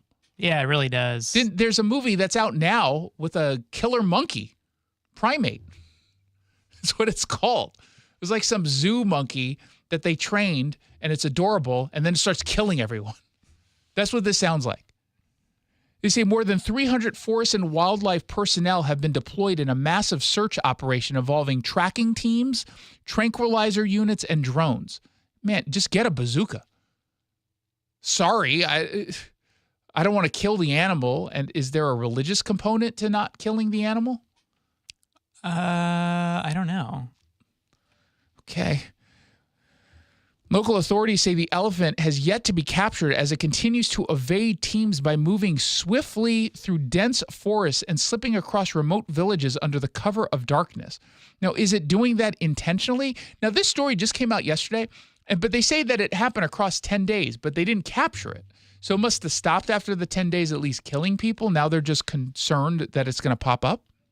They say animal control personnel made multiple attempts to tranquilize the elephant using dart guns, but each effort failed as the giant became increasingly agitated, forcing teams to repeatedly abort operations over fears it could charge crowds gathering near villages. It says, I asked if elephants are sacred in India, which I kind of figured they were just based off of all the, Hindu imagery. Yeah. And it says, yes, they are deeply revered in Hinduism and Buddhism. But not if it's in a rampage mode, murdering or killing all these people. Mm-hmm. Does it say even then? You didn't ask that question. I don't even know if it would have an answer. Has this ever happened before? The thing is, now the images that they have of the elephant, it doesn't look like a huge elephant. Like I understand an elephant is big in and of itself, right? But it looks like a kind of like a young elephant. It is big. It's obviously bigger than the people, but it doesn't look huge the way that I would think it would. They say as forests shrink and development spreads, elephants are increasingly forced into human settlements, a trend that has fueled a deadly rise in human-elephant encounters across India. About 500 people are killed by elephants in India each year, according to government data. And between 2020 and 2024, the number of elephants that died as a result of human-related causes reached over 2,000, which was up 37%. So they haven't caught this thing. What are they supposed to do? And you're kind of in a pickle, right? If you have a religious reverence for an animal, obviously you're not going to want to kill it, even if it's killing you. That seems even more terrifying. It's like, we can't do anything about it? It says that Asian elephants are in India's most protected category, actually. Okay, can you not call some European to come down? Just get some poachers or something? Say, look, we don't like what you do. We find it odious. We're going to give you a purge pass for 24 hours, but you can only kill this one elephant. Don't care how you kill it. Just get it done. There's going to have to be, get Donald Trump Jr. Get Kristi Noem. She'll get it done. This is wild to me. And could you think of anything even remotely close, like anything remotely close to like something like this happening here? Yeah, no, I mean, unless it's like a escape to the zoo or something. But right, I mean, we have the Kinkajou. Oh, yeah. We had, what was in North Bend? What was zebras? Oh, yeah. But they didn't kill anyone. Jeez. Well, I hope they catch this thing. Elephants are, I don't get it. They creep me out. Really? Yeah, they're just weird. They're not baby I think they're elephants. fascinating. Baby elephants are adorable. But the other one, I don't like them. 1-800-465-8770 for your text messages. 1-800-465-8770. You're listening to the Jason Rantz Show on Seattle Red, 770 AM. Cold is leaking and rats are moving and mold is creeping and water seeping in. It's hard to be a homeowner, we know. Without American Crawl Space and Pest Services, it is hard to be a homeowner. Dave Ross here. American Crawl are the heroes to call for insulation and pest issues because in addition to their great reviews and decades of experience, they also give out the most PSE insulation rebates of any insulation company in the state. American Crawl, the heroes you call. Get your free inspection at AmericanCrawl.com. If you owe back taxes, listen carefully to rule number 1. Never go up against the IRS alone. They're cracking down, freezing bank accounts, garnishing paychecks, canceling passports. Even your home or business could be at risk. But here's what they don't tell you. The IRS has powerful tax relief programs that could save you thousands if you qualify. That's why smart people call Optima Tax Relief, America's #1 tax resolution firm. Nobody knows these programs programs like the experts at Optima. Their team of tax attorneys and licensed professionals have resolved over $2 billion in tax debt for people just like you. The IRS is not stopping, so don't wait, and don't take them on alone. For tax help you need, for tax help you can trust, call Optima today for a free consultation. Call 800-343-6460. 800-343-6460. 800-343-6460. Optima Tax Relief. Some restrictions apply. For complete details, please visit OptimaTaxRelief.com. Hey, it's Jason Rantz. I'm here with our local tax expert and advocate, Greg Nunn from None Better Tax Resolution. Last year, the big news, obviously, was the accomplishment of the big, beautiful bill, but that also comes with some big, beautiful changes to the IRS. There are some big, beautiful changes going on, and so many of those changes in the big, beautiful bill impact 2025. There's definitely some big spiffs in there for the ordinary working person. One thing that I'm really disappointed in is the way that things have been communicated in regards to the Social Security. It is still going to be taxed. It's not like it's not going to be taxed, but it will be, for most people, a reduction in the amount of tax. If you're having trouble with the IRS, then call Greg Nunn. None Better Tax Resolution. From stress to success with IRS Solutions. 425-947-1967 or Google NUNN. None Better Tax Resolution. Nearing retirement? Don't miss out. Madrona's free virtual seminar on the 27th of January at 6:30 p.m. John Curley here. Retirement isn't just about income. It's about avoiding big mistakes and blind spots. Join Matt Beyer and Madrona Financial and CPAs for a free virtual retirement planning workshop. Learn what a complete retirement plan looks like. Call to RSVP 833-673-7373. Again, it's Tuesday the 27th at 6:30 online via Zoom. Call or sign up at MadronaFinancial.com/events. Seattle Red on 770 KTTH Seattle, 97.3 KIRO FM, HD3 Tacoma Seattle, 94.5 K233 DT Eastlake, 33 BU Seattle. He agrees with President Trump. I'm Lisa Lacera, Fox News. NATO Secretary General Mark Rutte says the threat of Russia and China is real as President Trump pushes for a security deal with Greenland. He tells Fox's Brett Baer. This is our 7 allies, including the United States, working on that, implementing that part of what the president has been pushing for. Rutte says the issue of whether Greenland would remain as a territory of Denmark did not come up. Earlier today, President Trump stepped back on his plan to impose tariffs on several European nations over the Greenland issue, announcing a framework deal had been reached. A meeting set for tomorrow between U.S. Special Envoy Steve Witkoff, Jared Kushner, and Russian officials as they try to work out a peace deal between Russia and Ukraine. The two already met with top Ukrainian officials in Switzerland.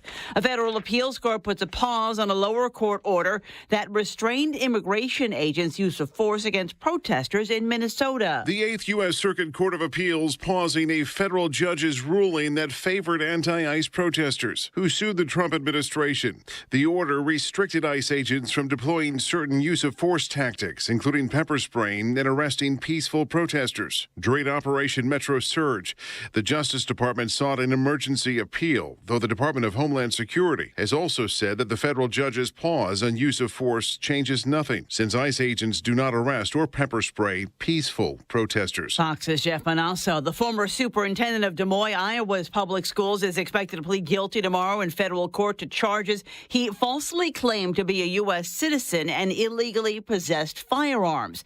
Ian Roberts worked as a school administrator for 2 decades before he was arrested in a targeted ICE operation. Roberts initially pled not guilty to the 2 charges, which together carry a maximum sentence of 20 years in prison. America's listening to Fox News. As a mom, comforting my family is what I do best. Vicks Vapor Stick provides soothing, non-medicated Vicks Vapors in an easy-to-apply stick, and it dries fast, so there's no mess. I use it to comfort myself and my family. Thanks, Mom. Vicks Vapo Stick, soothing comfort for the whole family. And try Vicks Vapo Shower Max for steamy Vicks Vapors when you need more comfort for yourself. Use as directed. Welcome back to Winter Hack Radio, the place for clever hacks to survive the season. Icy driveway? Well, try spreading sand or birdseed to help with traction. Snowy puppy paws? Well, grab a whisk, brush it off, done. Catch COVID-19? Well, just get Actually, there's no hack for COVID-19. But if you test positive, prescription medications for COVID exist. Ask your doctor if they're right for you. Visit PfizerForAll.com to learn more. Sponsored by Pfizer. Coach! The yellow light! I'm walking here! I'm walking! Good afternoon and welcome to the Jason Rantz Show. We are here live on Seattle Red 770 AM. We are streaming live on the Jason Rantz YouTube channel, the Seattle Red app, seattlered.com. We are everywhere you are. And in fact, we're probably places you're not even at yet, but you will be soon, and then you will be there. We got a lot to get to this hour. We got an exclusive sit-down interview with Neil Floyd. Neil Floyd is the current U.S. Attorney for Western Washington. He's great at what he does. Great at what he does. But because he was appointed by Trump, Patty Murray is getting in the way, not even allowing him to get a vote, promising a blue slip. He's going to finally push back in an exclusive interview at 5:30. Do not miss this. But first, President Trump was at the World Economic Forum in Davos, and it went about the way you might expect. And that's what's trending. What's trending in Trumplandia? And I say the way you might expect, knowing that some people will expect disaster, others will expect him to shine. And the reality is, no matter what your viewpoint is, you will come out the same. It's confirmation bias. Everything he said was brilliant if you normally like everything he said, and he stuck with the hits. He also got into Greenland. We talked a little bit about that earlier. He talked about the successes on the economy. He was accurate in what he said. But if you hate him, you're like, oh, he just gave this long speech. And it was a long speech, there's no doubt. I like his non-rally speeches. I actually think he comes off really presidential and knowledgeable. I understand why people don't like sitting through any speech that's an hour and 15 minutes. And I don't know the final tally when you get the Q&A afterward. The speech itself was about 115, 120, and then I want to say at least 20 minutes. Do you know what it was? 20 to 30 minute Q&A afterwards, something like that. It was a lot, and I was honest before. I cut out after the first 5 minutes of the Q&A. I watched listened to most of the speech as I was waking up this morning, and he started his speech lightening the mood a little bit. Well, thank you very much, Larry. It's great to be back in beautiful Davos, Switzerland, and to address so many respected business leaders, so many friends, few enemies, and all of the distinguished guests. It's a who's who, I will say that. I find it to be endearing when he does these kinds of speeches. And he was off script every once in a while, but for the most part, he stuck to the messaging, which was to make sure that people understand the economic turnaround in this country because of his policies are real. I've come to this year's World Economic Forum with truly phenomenal news from America.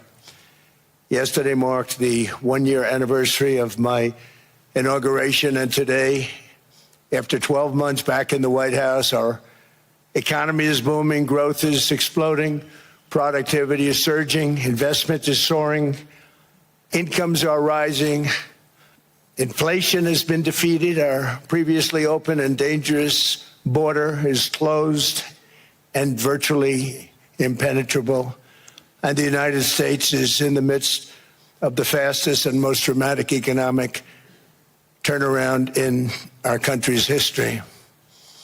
Under the Biden administration, America was plagued by the nightmare of stagflation, meaning low growth, and high inflation, a recipe for misery, failure, and decline. But now, after just 1 year of my policies, we are witnessing the exact opposite: virtually no inflation and extraordinarily high economic growth. Now, look, let's be honest here. He's spinning a little bit on the inflation. It's still higher than he wants it to be. But there's no doubt that we've seen tremendous improvement, not just on inflation, but economic growth, which he should be touting as successes.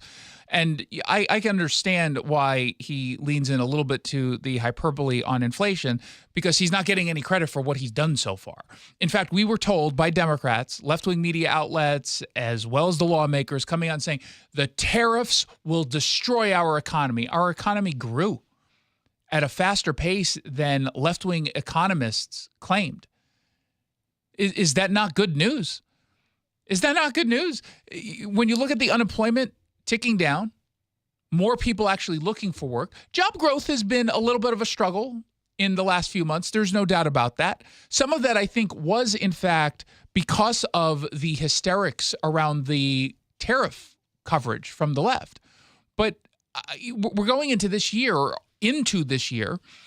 we already know we're going to see not just continued economic growth according to all the indicators, but we know that people are going to get bigger tax refunds this year.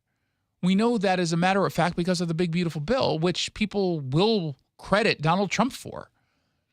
What he didn't mention in that particular part of the speech, although he ends up mentioning it later, one big piece of success has been the huge decline in drug overdose deaths and in violent crime. Like massive. It turns out, and this is going to come as a shock to maybe folks in the left wing who hate listen to this show, when you enforce drug laws and you stop the flow of drugs coming into this country across the border, the deaths start to go down. Now, it's not perfect, right? There's still drugs coming into this country, but we've made a huge dent in that, sometimes via missile strikes on the boats coming in with the drugs. But also, of course, what's going on at the border. Violent crime is down because you've got a president who takes law and order seriously, going after some of the worst in criminal offenders, illegal immigrants. Making sure that we are reversing course on the so-called police reforms coming from the woke left. That's a huge success.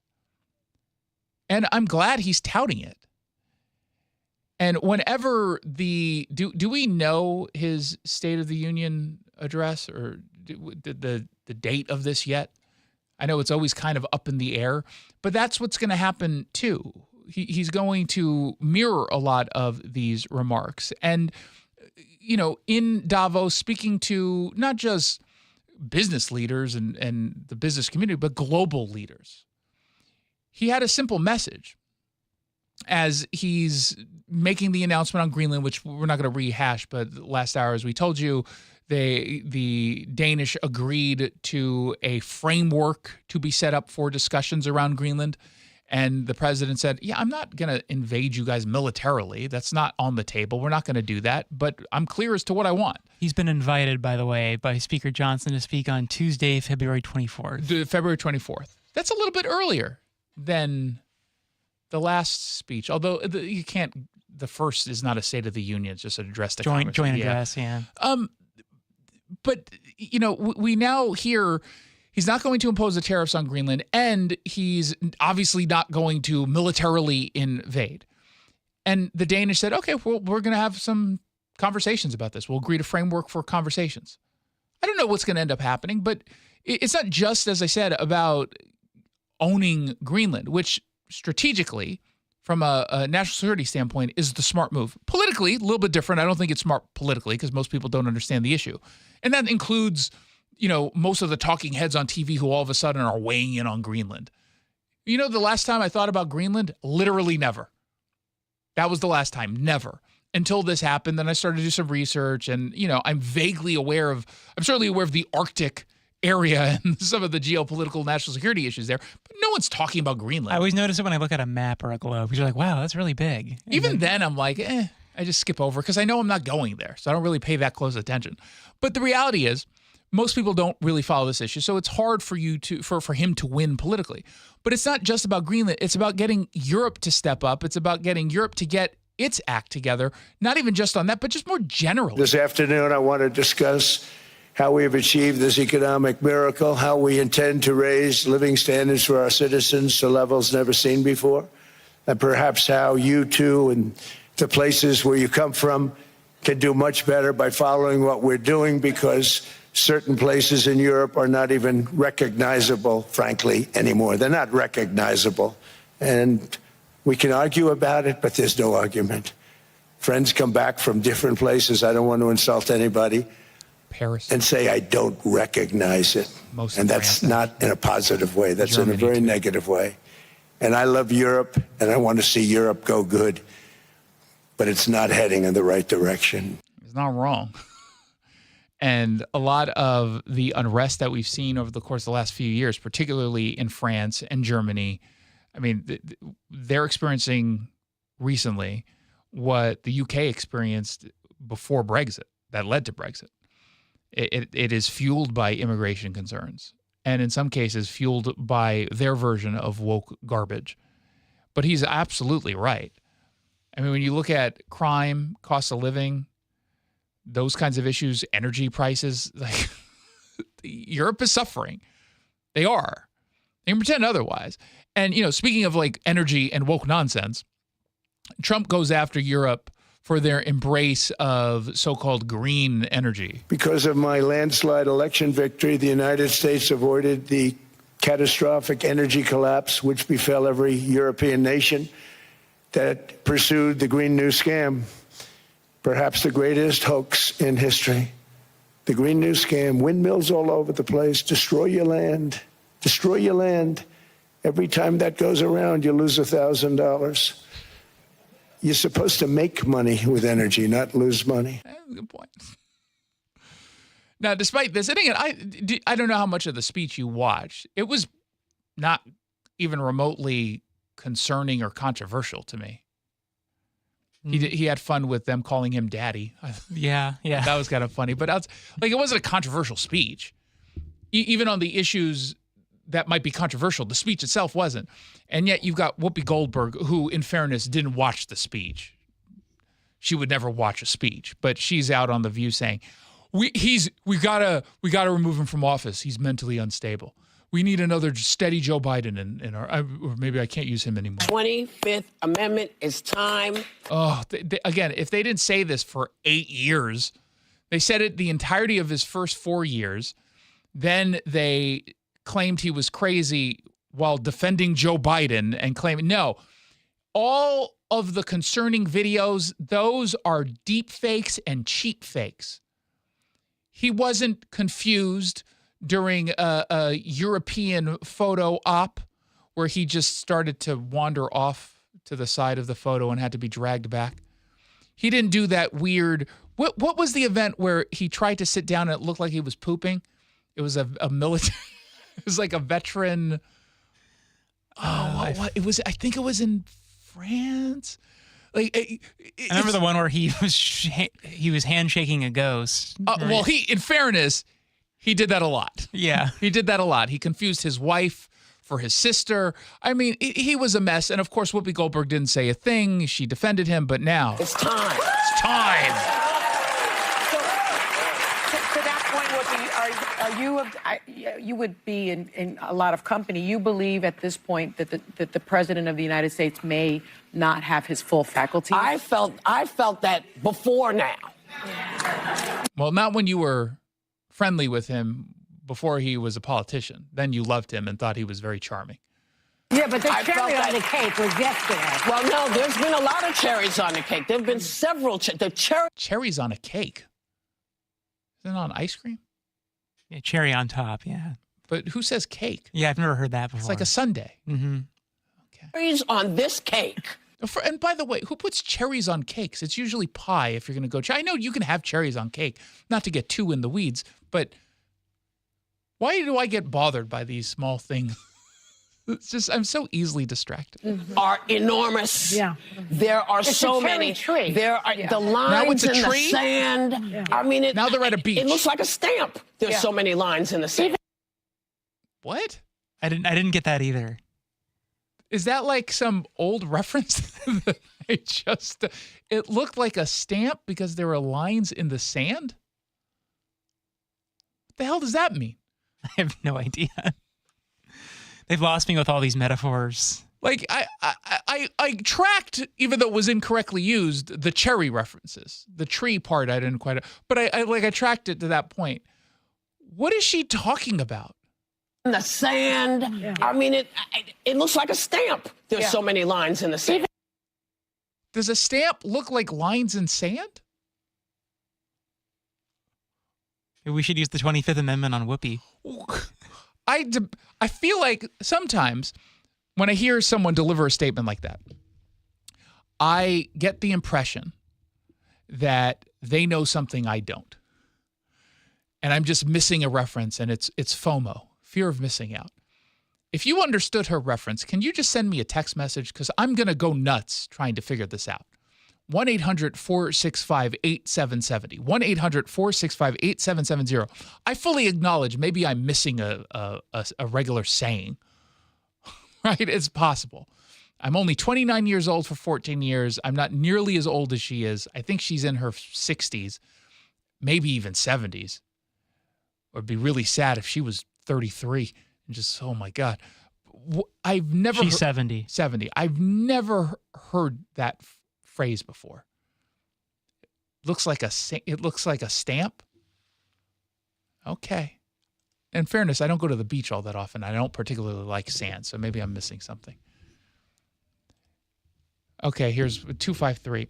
She's talking about the stamp that the post office puts on a stamp, the wiggly lines that cover it so you can use it again.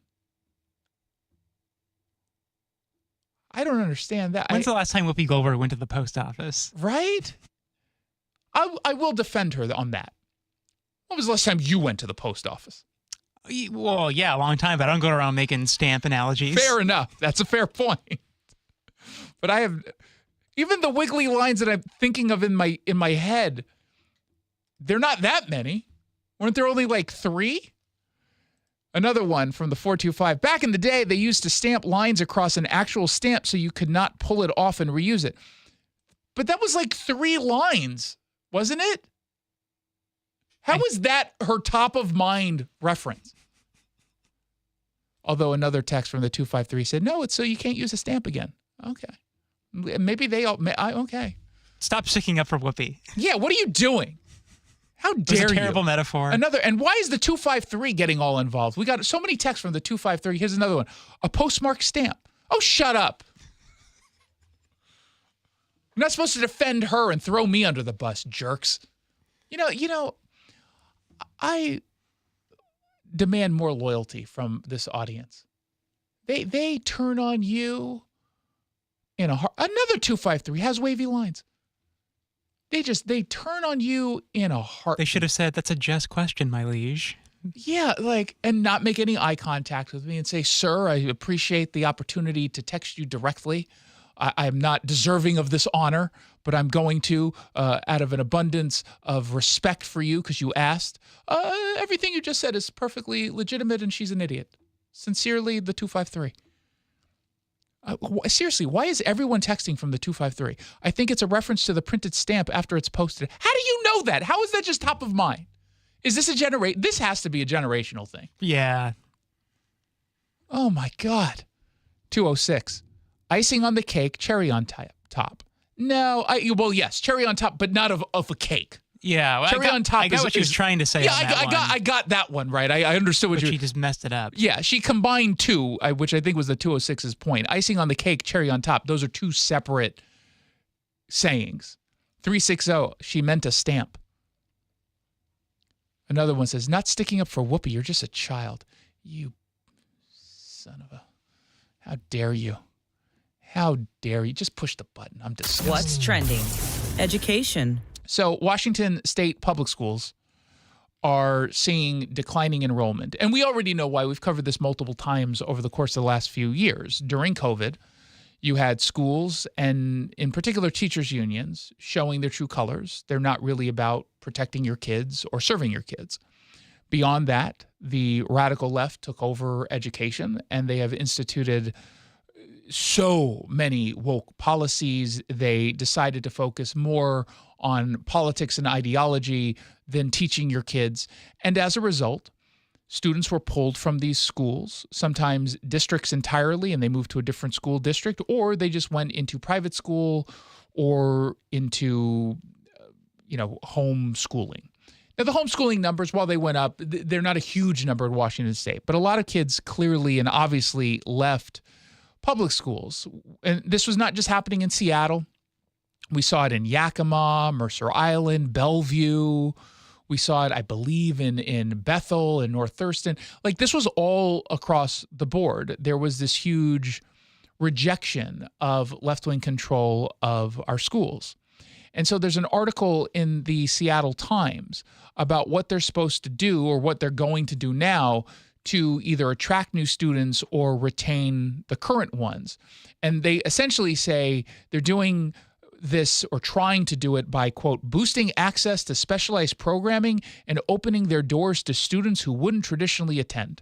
So let me translate that. They're ignoring the reason why the students left, which ensures they're not going to fix the problem. It's not to say that boosting access to specialized programming, whatever that even means, isn't a good idea. Could be a really good idea. This whole opening the doors to students who wouldn't traditionally attend, so in other words, lowering your standards, maybe that'll work. Okay. But if you're not going to address the underlying cause of all of this, you're putting a Band-Aid on a bullet wound. And it's not even going to stop the bleeding. It's going to do literally nothing. But it gives the appearance, I guess, that you're doing something. I broke my arm. Here's an aspirin. But I broke my arm. Well, here's an aspirin. What is this supposed to do? I'm doing something.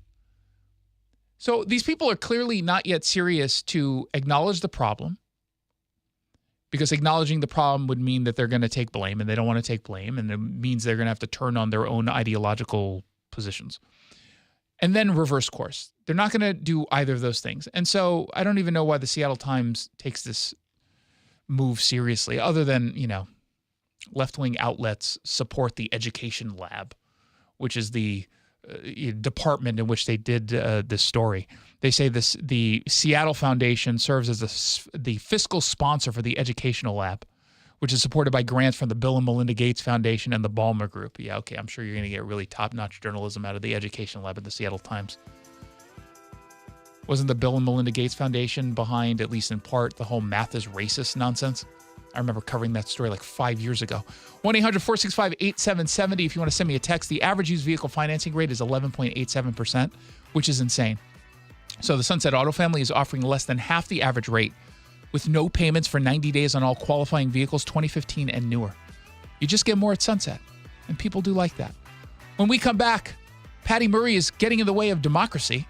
U.S. Attorney Neil Floyd stops by to explain.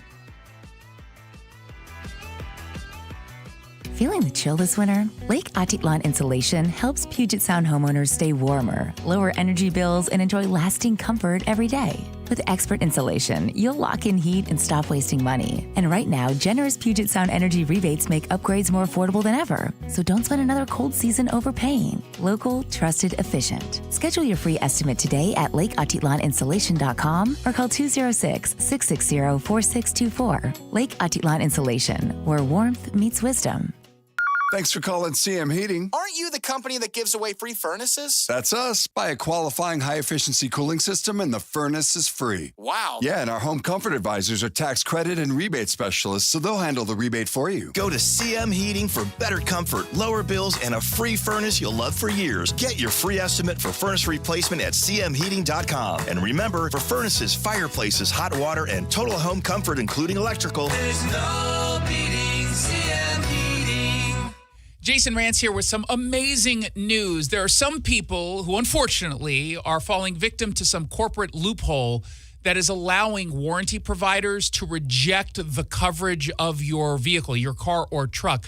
Turns out during COVID, you weren't getting an oil change or regular maintenance, and now that you need some service being done, some services being done, the warranty provider saying, well, no, you missed that oil change in 2021, so now we can deny your claim. That's absurd. But the Sunset Auto family have stepped up and decided to do something that really benefits you, regardless of the outcome. They're going to give you a free warranty health check. You bring your car or truck to one of their dealerships in Auburn or Sumner. It takes like 2, maybe 3 minutes. They check your coverage. And if it's shaky, they can get you out of that car or truck and into something way better with warranty protection for life. And if it's not shaky, great, you've got peace of mind. Sunset's looking out for you because you just get more at Sunset. And people do like that.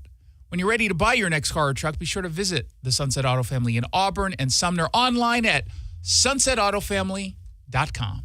This is a special alert to all Americans who own a vehicle with less than 200,000 miles with an auto warranty about to expire or with no warranty coverage at all. Due to a decline in the economy, CarShield is announcing a low-cost month-to-month vehicle protection plan that is now available to the public to save any driver out-of-pocket expenses on future auto repairs. Call now to find out how you can pay almost nothing for covered auto repairs. Yes, you heard that correctly. Pay almost nothing for covered auto repairs. An open phone line has been established for all drivers to call for a free quick quote. Call 800-292-4541 now. Drivers who are covered will not have to pay for covered repairs again. This protection plan is at an all-time low. Additionally, drivers who activate this vehicle protection today will also receive free roadside assistance, free towing, and car rental options at no additional cost. Call us for your free quick quote today. 800-292-4541. That's 800-292-4541. What do you have to lose? Call 800-292-4541. Again, 800-292-4541. You're listening to Leaf Filter Radio,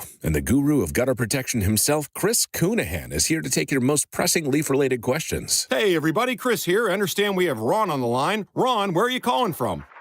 Uh-oh. Ron, are you calling from a ladder? Well, I was. I wanted to ask Chris what I need to do to get my gutters ready to have leaf filter installed. Oh, Ron, you don't have to do anything. A Leaf Filter Trusted Pro will come out and clean out your gutters, realign and seal your gutters, and install Leaf Filter, America's #1 gutter protection system. So I didn't need to get on this ladder? Ron, Leaf Filter Trusted Pros are in your neighborhood and ready to help. Just visit leaffilter.com/deal to schedule your free gutter inspection and get up to 30% off. Thank goodness. What was that site? To get this special radio offer, go to leaffilter.com/deal for your free gutter inspection today and get up to 30% off. That's leaffilter.com/deal for up to 30% off. leaffilter.com/deal. See representative for warranty details. Hey, Armstrong and Getty here. It's truly never too early to plan for retirement. Maybe it's decades away or just right around the corner. Either way, our friends at Trajan Wealth, their fiduciary advisors, can ensure you feel prepared for that major financial shift in your life. Contact our friends at Trajan Wealth today to learn more. Yeah, so maybe you think it's as simple as you calculate your expenses you're going to have when you retire and then figure out how much you need to have. It's a lot more complicated than that. Trajan Wealth can come up with a plan and a strategy that fits your life based on realistic options that align with your goals and circumstances. And they are so good at customizing a plan for you and helping you understand it too, which, speaking for myself, is really comforting. Give Trajan Wealth a call today at 206-203-4400 or TrajanWealth.com. That's spelled TRAJAN Wealth.com. TrajanWealth.com. Advisory services through Trajan Wealth, LLC. SEC registered investment advisor. Client paid advertisement. Additional disclosures at TrajanWealth.com.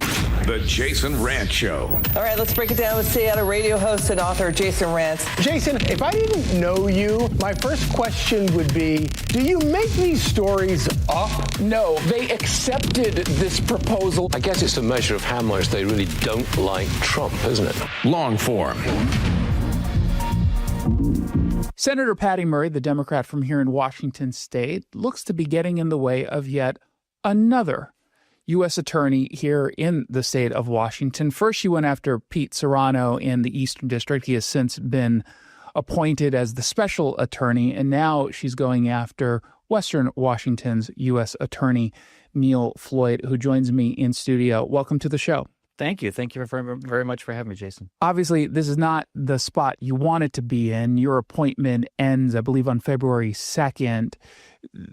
At this point, federal judges are the ones who will get to fill this role. You've been invited to apply. But if you could just take us through this process as it is so far. So, the interim appointment allows me to stay for 120 days. After that, there's sort of a catch-all in the statute that allows for the fact if Congress can't act, if the Senate can't act, then the judiciary can step in and, presumably confirm or not confirm the person that's appointed to the position so far.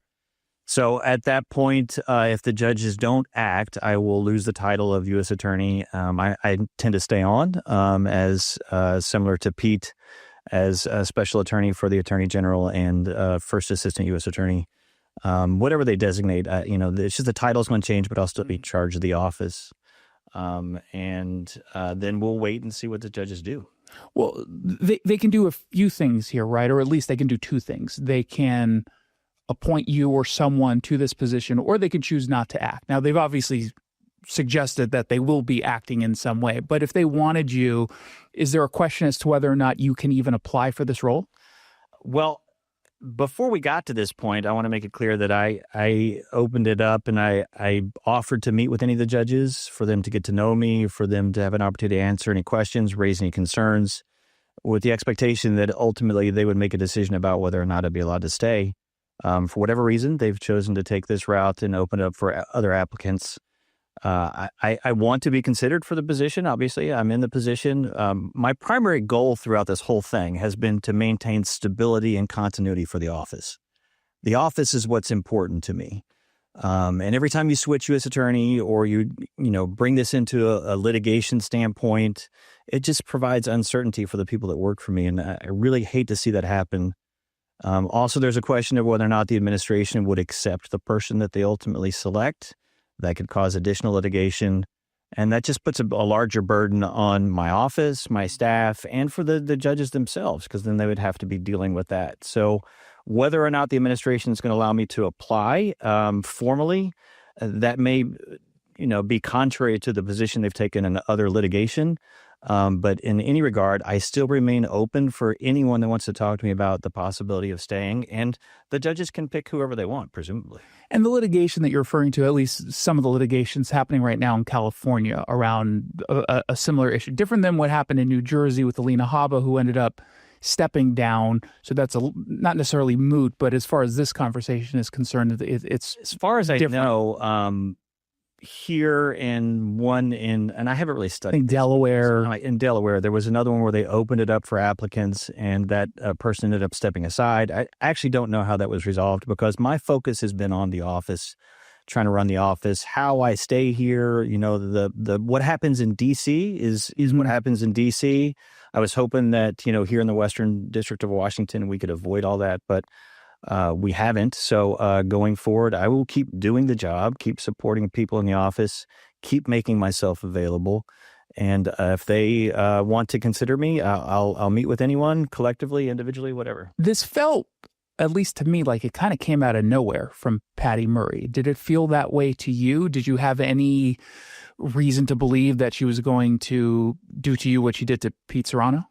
No, I've never spoken to Patty Murray, and she never reached. Her office has not reached out to you at all. Never, no, not at all. And I didn't know if it was appropriate for me to reach out to her. There's actually some restrictions on the U.S. attorney reaching out to elected official. You have to get approval from headquarters and everything. And I didn't want it to make it look like I was trying to lobby for the position, but certainly I'm available if anyone has any questions. Her big position against you is basically the same thing that she said about Pete Serrano, which is extremist, right-wing extremist is how she referred to you, which is rather odd. You're a former immigration judge. I imagine the immigration part of the title is the only reason why she's truly opposed beyond just simply not liking anyone that would have been appointed to this position by the Trump administration. You've not shown any kind of extremism that I could find. In fact, you've been quite moderate from an immigration standpoint, from this administration's standpoint, frankly. I can't say what's in Patty Murray's mind or anyone else, but I think that what the process should be looked at, and historically what it's always been, is that the administration nominates who they think would be appropriate, and then the question of confirmation is whether or not they're qualified for the position. And certainly on paper, I've been an assistant U.S. attorney. I've been an ICE prosecutor 25 years after being in the Army, active in reserve time. And also I've been an immigration judge. So I think it would be hard to argue that I'm not qualified to be a United States attorney. But And whatever goes into it besides that, I really think is just coming from political perspective in D.C. Yeah, no one's been able to point to anything specific that suggests you're an extremist. And, they could easily point to something, and maybe we disagree on what it is they're using it as an example, but they haven't said anything specifically that would even warrant someone questioning whether or not you're appropriate for this role. I mean, what's your response specifically to Patty Murray in the context of what she's doing here? She could, not abuse her position and allow a vote. That's the other thing, right? I mean, the Senate can vote on this. She's the one getting in the way. Correct. I mean, I was told by the administration that they were not going to submit my name for a vote because of the blue slip consideration. I can tell you that this has happened. This isn't horribly unique. 40 other U.S. attorneys have been confirmed through the judicial process. Even though senators in D.C. are blocking votes on confirmation, the process is going forward. So unfortunately, we've kind of stepped out of the norm, and we're going to be a little different process. My response to anybody is, take a look at my record. I try to be reasonable. That's kind of my thing. I'm pretty much an open book. I mean, if you know me for a minute, you kind of know everything about me. So, well, and you've had some significant wins in just the few weeks, essentially, that you've been in office, correct? Yeah. I mean, we've done a lot with respect to pushing back on violent crime, especially transnational criminal organizations. We've done some very large takedowns. There was one day in November where we brought down two significant, fraud case, another case that involved, I got the exact ones right here, but there was 3 days there where we took down huge cases and bringing down transnational criminal organizations, a little bit of everything. We also gone against, crimes against children, which I'm very proud of. But I think the biggest accomplishment that I've had since I've been there is trying to take care of the office. We were extremely short-staffed. So all the wins that we have are a byproduct of getting the right people in there, getting staff in there. And every time you change United States attorney, you go through a whole different process of trying to bring people on, getting hold of headquarters to get exemptions for hiring. You basically start the process over. So in the past almost 4 months that I've been there, we've been able to bring on people that have done some great work, including a lot of stuff that goes behind the scenes. For example, here in the state of Washington, as we all know, this is a sanctuary jurisdiction. So the way the process works here, and it's not supposed to, is that someone gets arrested for criminal activity, and rather than them being turned over to immigration if there's evidence that they're here illegal, they just get released out on the street and they got to go try and get them. So in order to help with that, when people are arrested here in the state of Washington, we have a program that's been going on for some time where we'll, similar to Bill Asaley down in Los Angeles, try and get 1326 or 1325 criminal arrest warrants so that they're not released back to the street. Now, unfortunately, oftentimes they're not held in criminal custody. The judges here will release them from criminal custody, but that means they get turned over to immigration custody, and then ultimately they get removed from the United States, and you never hear about it. We have people that were arrested for very serious crimes that behind the scenes have actually gone through the process and been removed. How much of this is a media issue and not covering those kinds of stories? If, God forbid, a mistake is made, they go overboard in covering those stories, even in good faith, and there's no abuse of any kind. But in those kinds of stories like you're talking about, it doesn't get covered at all. Well, it's a catch-22, because if we publicize the people that were putting criminal arrest warrants on that are ultimately removed, that could generate some negative response. And the last thing we want to do is jeopardize the process that we go through to do that. From who? Who would that generate it from? So there are situations where we've issued criminal arrest warrants and the state's released them anyway, before we had a chance to get there. Now, let me be clear, because it's a sanctuary jurisdiction, all of the civil arrest warrants, they're not honoring. So if somebody gets arrested for DUI, it's basically the state saying, hey, too bad, so sad, go try and catch them. And well, then complaining when ICE agents go into the field to then have to catch them, which would not happen if ICE could just go over to the jail and have this person released into their custody. So we used to have nationwide, actually, in the Obama administration, prior administrations, very active in the Obama administration. We had something called the Criminal Alien Program, the CAP program. So, ICE officers would be stationed in the jails or in the prisons, or they'd be on immediate call. So when someone's arrested for a DUI or domestic violence that's here illegally, rather than releasing them and going out and committing, another DUI and someone getting killed, we get transferred to immigration custody. And it worked really well to protect the community from having to go out and try and effectuate arrests in the community. And what people don't understand is that when ICE has a civil arrest warrant, it does not allow them to go into the individual's house. So they're not picked up at the jail. They can't arrest them in their home. So what you're left with is trying to arrest them on the street, which is, horribly problematic, at least with the criminal arrest warrants that we're getting now. If they are released, we can, have the marshals or someone go and arrest them even in their home with a criminal warrant. But, that takes process, and it takes a lot of time, takes a lot of people. And that often goes unreported.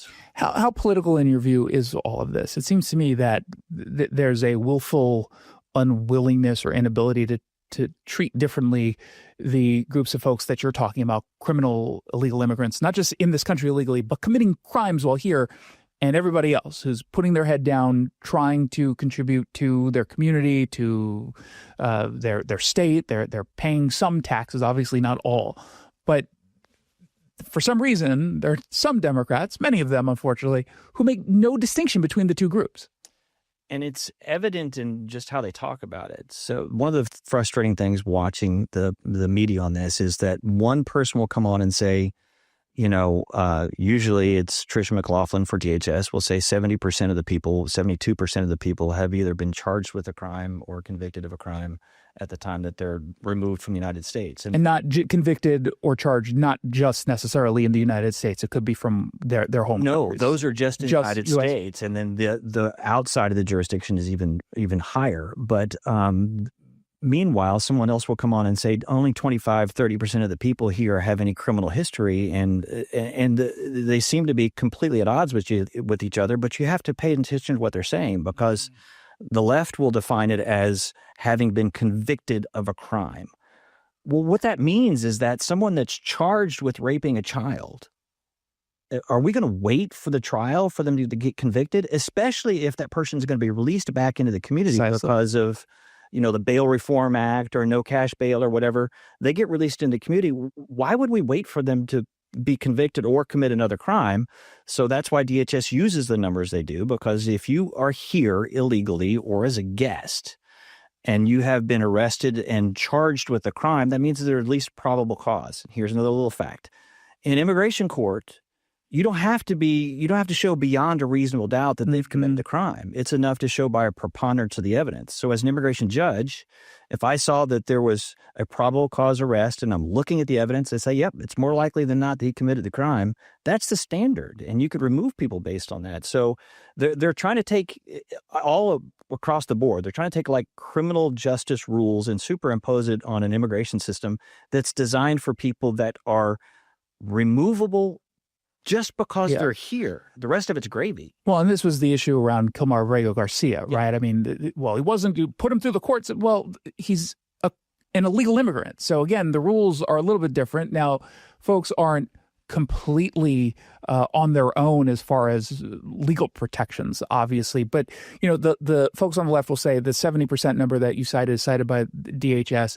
It's nonsense, they claim. And they're relying on Cato Institute numbers, I believe, for the most part, which is not based on complete data. And of course, the Cato Institute opposes a lot of, if not all of, the immigration enforcement that's going on here. It's to do with how they define it. They'll say that, a domestic violence charge isn't a conviction or it's not a serious enough crime. So it depends on how you play with the numbers. But, I see anecdotally, given it's anecdotal, but the DHS is out trying to pick up the people that either have a final order of removal, which means they have been through their due process. They've gotten everything they're entitled to, and now they're removable. Or they're trying to pick up people that are still in the immigration process system and they've committed a crime or been convicted of a crime or charged with a crime. They're going out with people with some criminal history. And then, the other misinformation is that those people get picked up and they're just removed from the United States. That doesn't happen. They go through the immigration process. They get to see an immigration judge. They get a chance to present their case for why they should be allowed to stay. And ultimately, the court makes a decision. And I did that for 7 years, so I know what that looks like. What are the consequences to your office if you're not in that position because of what's going on right now? Well, in addition to the potential for, litigation about the actual office, which I really hope we can avoid. Again, it's the process of starting over. And as you can tell, it's not just my background, but because of the administration's priorities and because of what we're seeing on the street, immigration is inextricably intertwined right now. It's hard to say with the criminal stuff. So if the next person doesn't have the immigration background, it's difficult to navigate, and that would put a big burden on the office to have to pick up the slack for that. So I know this sounds like everyone would say, well, I'm just looking out for the office and I'm looking out for stability. But it has very specific consequences, and that really means something to me. Absolutely. And it should. And that's why we're grateful you're in this position. Unfortunately, for the position you find yourself in, Senator Patty Murray is getting in the way of this. It is a system, as I said with Pete Serrano on the show yesterday, seems incredibly wrong to allow one senator to decide under the whole advise and consent, well, yeah, we're just going to skip that, and I don't like it because I don't like the guy who was chosen, or I don't like the president. Let me be fair. I mean, I don't know that Senator Murray had something to do with this. I am only reading what I've seen in the press because she hasn't contacted me, and I think that there is... Well, she's confirmed. I mean, she's all but confirmed that she's putting out statements to explain why she opposes you. I mean, it seems pretty obvious she's the one who's behind it. It's not Marie Cantwell. Right. And in defense of the judges, I think that they are, in their mind, trying to be reasonable, judicious, look at all the candidates. I hope they're considering the second and third order effects of trying to be reasonable and judicious, but it may not have the effect that they're looking for. And of course, at the end of the day, this abuse can be utilized by the right. At some point, there's going to be a Democratic president, and they're going to have their own choices. And if every single Republican senator decides, well, I'm going to blue slip this, okay, if that's the world you want to live in, that just doesn't seem particularly efficient or in the best interest of our system. And I think you could have easily made these arguments in many cases, not all, under the Biden administration. And it wasn't Republicans who were doing this as a strategy. And I'll answer any questions they have. If they want to talk to me, I'm happy to meet with any of them. Yeah. Hey, Senator Murray, why don't you at least reach out to the person you're pretending is an extremist? Neil doesn't seem like an extremist to me. We've been talking with the U.S. Attorney for Western Washington, the District of Western Washington, Neil Floyd, who I've embarrassingly said many, many, many times is Neil Flynn, the author. Thank you so much for coming on the show. I really appreciate it. Thank you, Jason. This is the Jason Rantz Show on Seattle Red 770 AM and online at seattlered.com. Every season is a little bit different here in Washington, but I'll tell you what, the amount of rain never seems to change in the winter, and we have sure gotten a ton of it this season.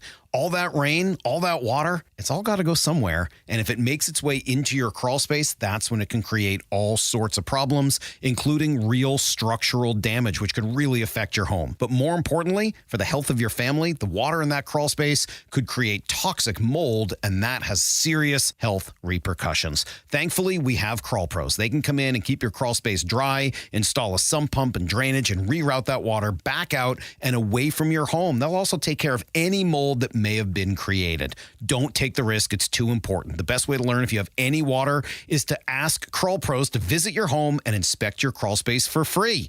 Crawl Pros will go where you don't want to. So if you're worried about water damage, mold, insulation issues, or anything else related to your crawl space or attic, call Crawl Pros or visit crawlpros.com. I remember brushing my hair and looking down and thinking, oh my gosh, do I have any hair left? I used to look at women with thick, beautiful hair and think, why doesn't my hair look like that? My thinning hair is making me feel so old. If you want thick, healthy, gorgeous hair, then you need Hair Volume from New Nordic. With clinically proven ingredients like apple extract, biotin, and millet, Hair Volume nourishes your hair follicles to promote thicker, healthier-looking hair. Say goodbye to shedding thin and dull hair and hello to thick, healthy hair with Hair Volume. Since taking Hair Volume, the shedding has all but stopped. Now, instead of being jealous of other women's hair, I have friends who are jealous of mine. My hairdresser couldn't believe the difference in my hair. Now she's using Hair Volume too. Available as a tablet or delicious gummy, Hair Volume is available online at Amazon and NewNordicUSA.com, or find Hair Volume in the hair care aisle at your local CVS. Hey, it's Jason Rantz. I'm here with our local tax expert and advocate, Greg Nunn from None Better Tax Resolution. So there are some folks who probably think that they are in the clear because they haven't been hounded by IRS agents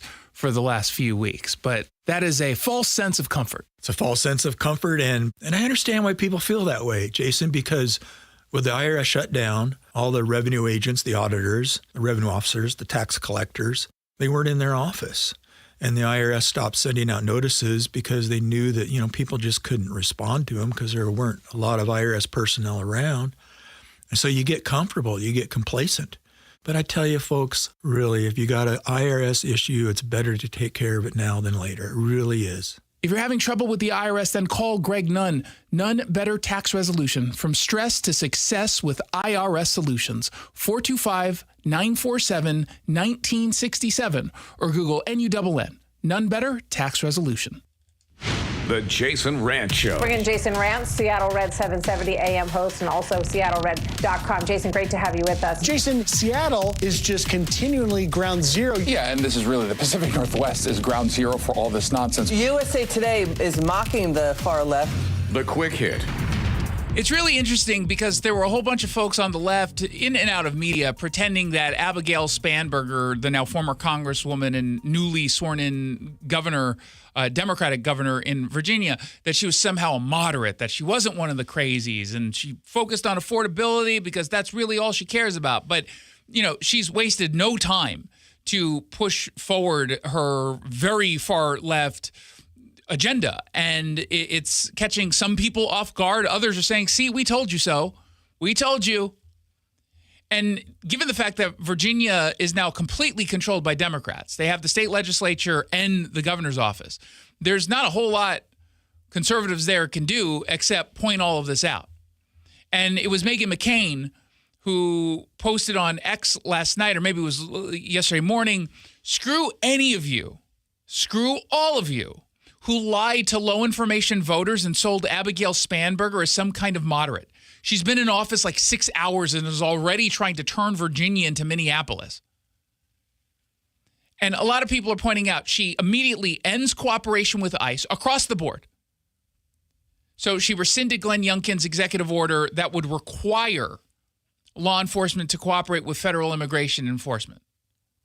And she decided, no, we're going to remove all that. Then she is pushing, and it's not just her, this is done via an executive order, but you also have the legislature to reduce mandatory minimum sentencing. And so what they're doing is introducing amendments to end mandatory minimum sentencing for crimes like rape, manslaughter, child pornography, assaulting a law enforcement officer. So they removed the mandatory, or they are removing the mandatory minimums there. They're also removing the mandatory minimum 5-day sentence for a first-time DUI offender. They're already moving forward to raise taxes. They're already reinstituting DEI in government contracting. And of course, they're tackling abortion to ensure that abortion rights are part of the Virginia Constitution, which makes it more difficult to get rid of. So remember, we were told that she was totally a moderate, and the second she gets into office, she turns into a crazy left-winger. And so I hope people, well, I certainly concede that there are Democrats who are more moderate. The reality is, many times the so-called moderate Democrats are the ones who are lying, and all you have to do is look at their background, and the second that they get into office, they turn into the crazy. Just look at Joe Biden. Do not trust the people who tell you that they're moderates. Look at their records. 1-800-465-8770 for your texts. You're listening to The Jason Rantz Show. All right, here's a quick confession. The reason Nick, my wife, is going to Longevity Medical Clinic is because why? I got sick of watching you sleep at night when I was awake. Wait a minute. Wait. Here's what would happen. I'd be asleep because I've got my hormones balanced thanks to Longevity Medical Clinic. I'm asleep, and then Nick would go, "Are you asleep? Are you sleeping? That's not fair. I can't sleep." I'm like, "So you're going to wake me up?" Yes, because I didn't want you to have more energy than I would the next day, and I was up all night. So what did I say to you? I said, so go to the Longevity Medical Clinic. Do the same thing I did. Get your hormones balanced. You'll sleep better, right? And I did. Right. You don't have to wake me up anymore and go, it's not fair that you're sleeping. I know. But didn't you see that it wasn't fair that you were waking me up? Yes, because now you're the one taking the dogs out because I'm still asleep in the morning. So we're both getting good night's sleep. We're both getting lots of energy, and we're happy. You want me to tell you why? Because my hormones are now balanced. Okay, I don't want to hear about your hormones right now. So be like Nick and get a free health analysis at lmclinic.com. That's lmclinic.com. Trust and Will is an online estate planning service. Visit trustandwill.com for details. Trust and Will. My dad and I were always close, but some things we just didn't talk about, like his will. After he was gone, we found out he didn't have one, and it created a lot of stress during a time of grief. Creating a will can be hard to think about, but avoiding it can lead to greater difficulty for the people you love. That's why Trust and Will makes estate planning simple. Create a will online in as little as 30 minutes. Now, I have a will in place to make sure my loved ones are protected. With Trust and Will, it was easy and affordable, and I got peace of mind knowing my wishes are clear. Trust and Will. Get 20% off when you visit trustandwill.com/plan. That's trustandwill.com/plan to get 20% off. trustandwill.com/PLAN. You gave years, maybe decades to your job. You showed up, worked hard, and planned for retirement. But now the company's changed, or maybe you've taken a buyout or been forced into early retirement. So what happens next? I'm Jeff Jr., founder of Trajan Wealth. And if you've built up a 401k or thrift savings plan, now is the time to ask, is that money really working for you? Many workplace retirement plans offer limited options and even less guidance. At Trajan Wealth, we help people just like you roll over their accounts into IRAs with more flexibility and personalized investment strategies built around your goals. For households with $500,000 or more, let us build you a personalized plan. We operate on veteran values, service, trust, and doing what's right. Your next chapter starts now. Call Trajan Wealth, 206-203-4400. That's 206-203-4400. Advisory services offered through Trajan Wealth, LLC, an SEC-registered investment advisor. Start the new year taking active liver supplements from New Nordic. Online at Amazon or newnordicusa.com or at CVS, ShopRite, Meijer Grocery, or Wegmans. Seattle Red on 770 KTTH Seattle, 97.3 KIRO-FM, HD3 Tacoma, Seattle, 94.5 K233 DT Eastlake, 33 BU Seattle. The following is a Playfly Sports presentation of the Cougar Sports Network. Washington State basketball is on the air with the Coors Light Cougar Courtside Show. Takes the pass, left wing three, takes it and makes it. Oh, and another big three is needed. It's Reeve Avers who delivers again. Takes away the pass, 2-on-1 fast break, alley-oop block. Tomas Rogerson, one-hand alley-oop lay-in. Coors Light, choose chill. Proud partner of Cougar Athletics. Celebrate responsibly. 1, 2, 3, Coming up, we'll get today's keys to the game, check the latest scores around college basketball, and hear from head coach David Riley. Now, let's go courtside. Alongside WSU Athletic Hall of Famer and 14-year NBA veteran Craig Elo. Here's the voice of the Cougs, Chris King. Good evening and welcome inside the Jenny Craig Pavilion in San Diego for Washington State Cougars basketball. WSU wrapping up this unique road trip, a conference road swing which features the first game on a Sunday, the last game on a Wednesday, so an extra game and sort of a different stretch of time instead of Thursday, Saturday, Wednesday, Saturday, Sunday to Wednesday. But here we are, Chris King next to Craig Elo. Cougs taking on the San Diego Toreros and Eggs. You know, it's a 3-game losing streak right now for the Cougs. They fell most recently on Sunday to San Francisco 85-80, but the schedule definitely eases up. It's not St. Mary's, Gonzaga on the road against San Francisco, but a road game is a road game, and this is a big opportunity here tonight to get what would be the second road victory of the year. Yeah, this is a huge game. I think we played very well at San Francisco, where we kind of let that one slip away in the last, 250 probably. Mm-hmm. And I like the way the team's playing. We competed very hard against St. Mary's on the road. Lost 88-82. Came home, played number 9 team in the country. Now that was a different story. But, again, had that game kind of, in my mind, locked up and sealed until the last 2 minutes and 33 seconds, I believe. The records of these two teams coming into tonight for Washington State, 8-12 on the season, 3-4 in conference play. San Diego also 8-12 on the year, but they're 2-5 in conference play. That game on Sunday we're talking about falling to San Francisco at the Sobrato Center, 85-80. Dons into the game on a 9-0 run. Cougs were up by 4 with 2 minutes and 15 seconds left. Had a 7-point lead with 6 minutes left. Two guys 6'9" and taller, Guillermo Diaz-Graham and Barry Wong, went 8 for 9 from beyond the arc. Bright spot was Emily Yalaho, a career-high 21 for the first-year Coug. Ace Glass also had his 620-point game of the season for the freshman. Coug shot 58% in the loss, had 46 points in the paint, but San Francisco plus 10 when it came to second-chance points. The Dons had 18 free-throw attempts. Cougs only had 3, and David Fuchs had a big and one alley-oop dunk late, which helped to turn the tide, and just the energy in that, really, it's kind of more of a gym than arena, you would call it. And WSU did have 10 turnovers, which was the fewest in a West Coast Conference game. And Eggs, that will transition us to your keys to the game. As we kind of put the San Francisco matchup in the rearview mirror, you focus on San Diego tonight. Where's your head at? Well, I'm right on cue with our rebounding. I mean, we are one of the better teams at not allowing second chance or offensive rebounds, and we've gone up against the best. I think the St. Mary's guy was the leader, and then I believe Fuchs was right up there at the top of the conference too. So they don't have a tremendous rebounder like that, but I think if we can control the glass, we will control the tempo of the ball game. And the turnovers, the turnovers have just killed us all year long. And we've gotten better. We only averaged like 13 or 14. But if that number is anywhere like 10 or below tonight, then we should have an easy time handling the Toreros. I think those two numbers that you point out are just huge. And you look at it, San Diego, dead last in the WCC in rebounding margin, -5.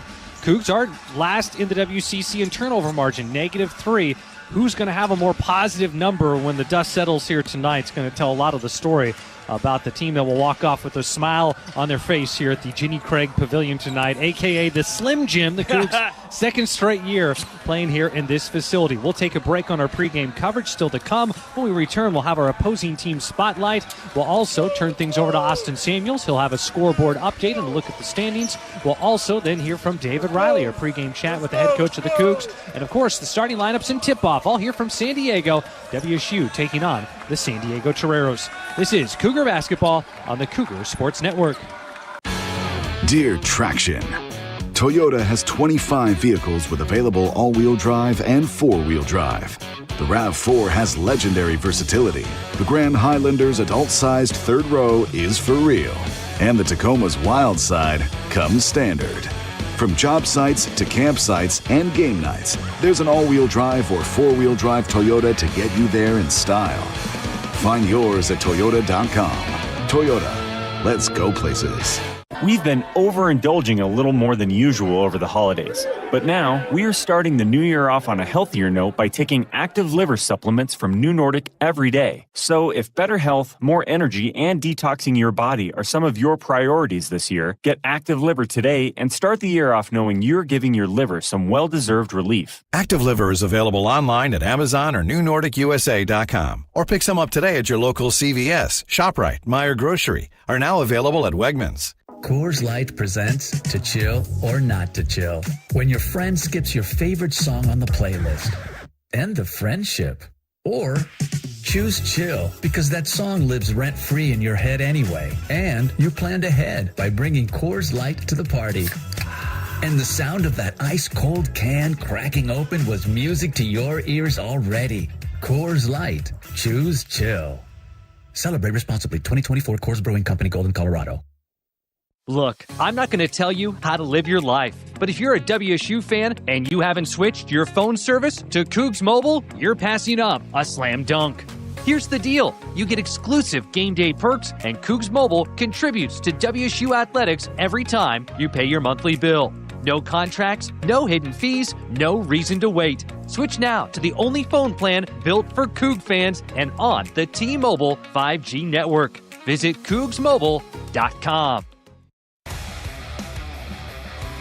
Welcome back courtside here at the Ginny Craig Pavilion in San Diego. Chris King along with Craig Elo getting you ready for tonight's road matchup. Washington State clashing with the San Diego Toreros, and it is our opposing team spotlight. Taking a closer look at the University of San Diego, coached by Steve Lavin in his 4th year at the helm of the program here. A ton of success over his 3 different Division I stops.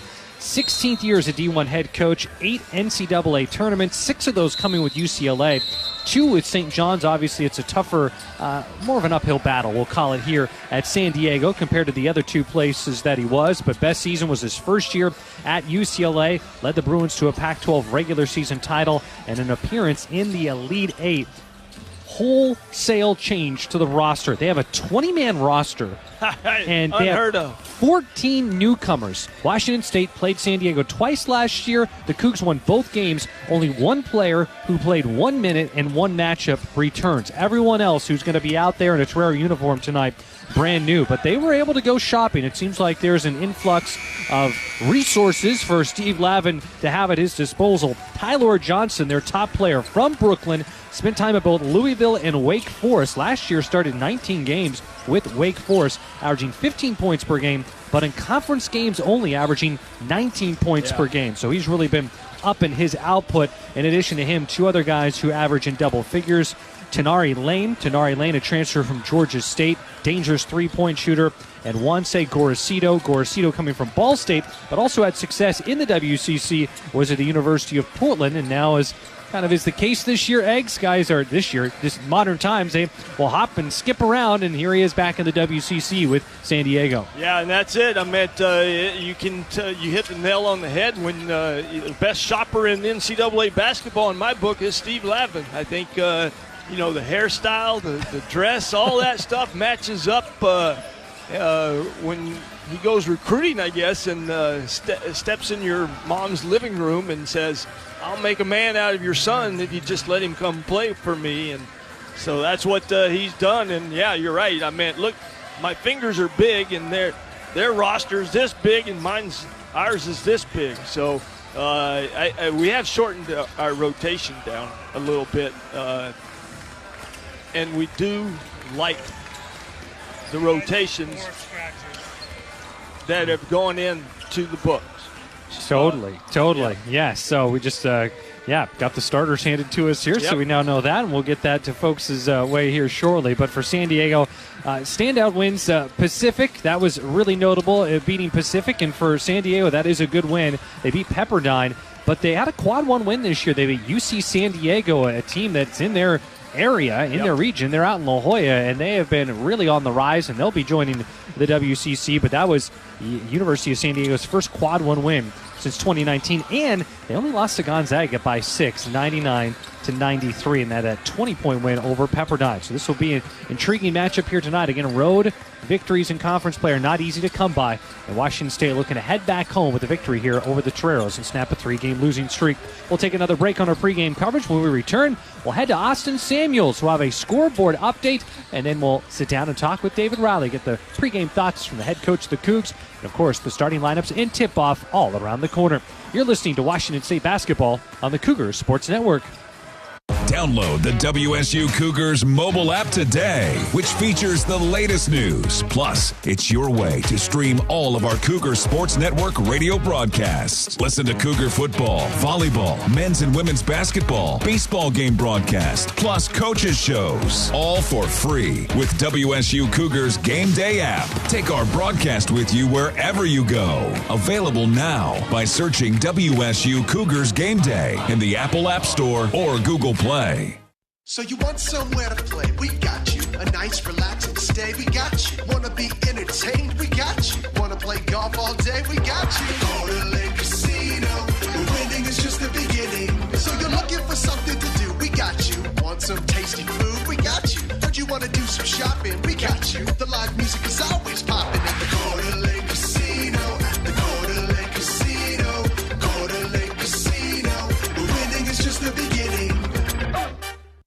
Cougs, to lead in the new Pac-12, we have to attack this together.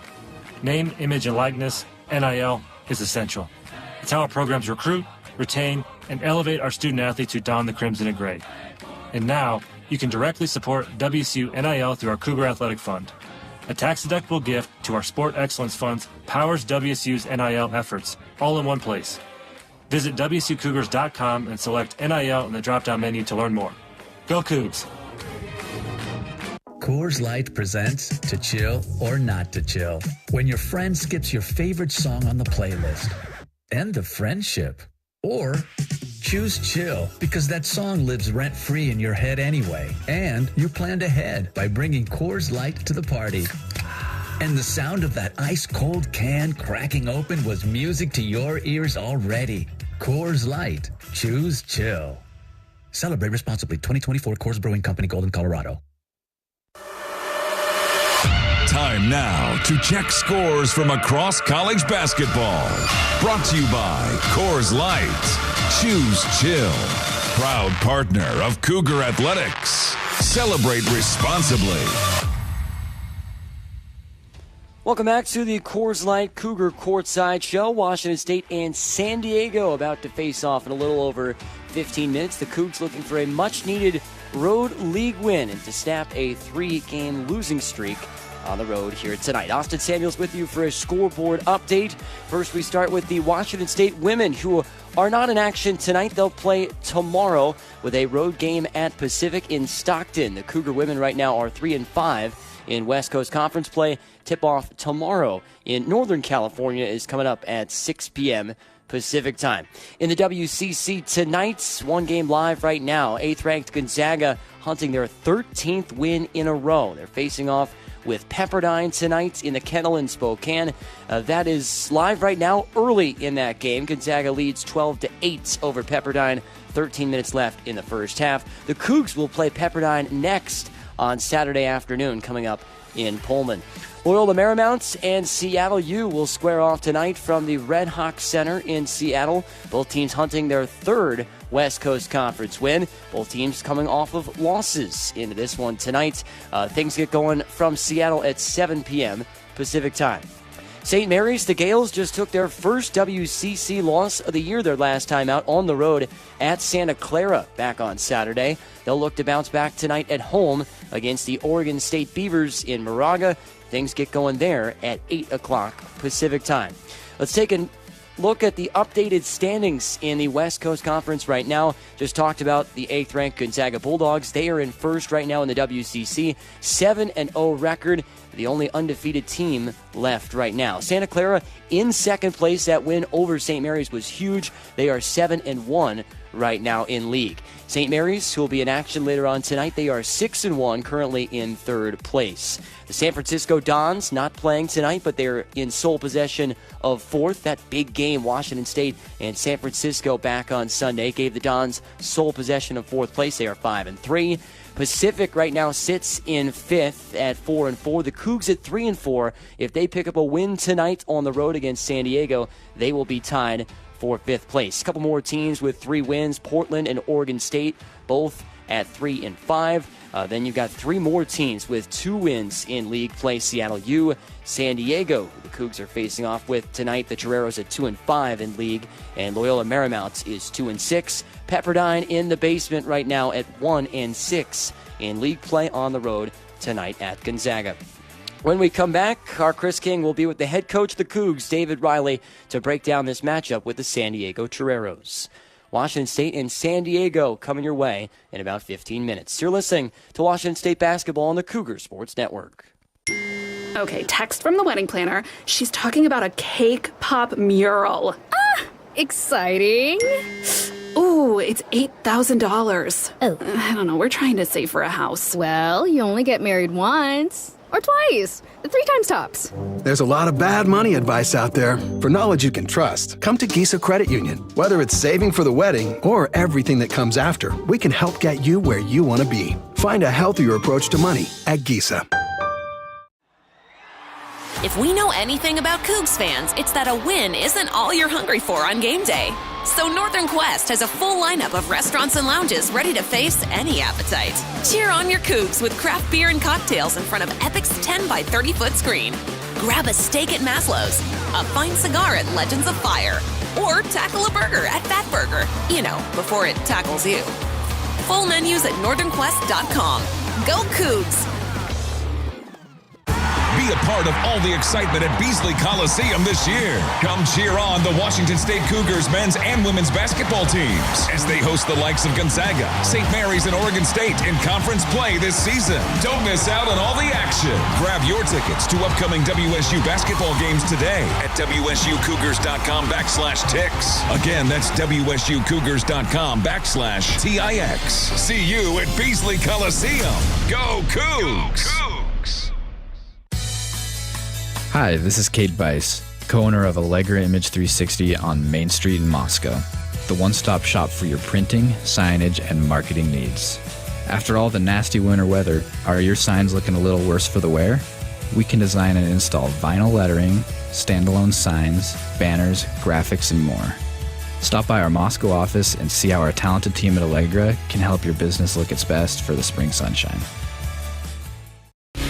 Time to learn about the cold, hard facts for today's game with head coach David Riley. Presented by Coors Light. Choose chill. Proud partner of Cougar Athletics. Celebrate responsibly. Now, with David Riley, here's Chris King. Coach, well, here we are, a unique road trip, a conference swing that features games on a Sunday and then here on a Wednesday. How was having that extra day here in California? It's good, a little more relaxed road trip where our guys got to watch some film and get some downtime, and took them down to the beach, get a little cold therapy in the ocean yesterday. But it's been good. I think we had a good film session, a good practice yesterday to regroup and get ready for this game.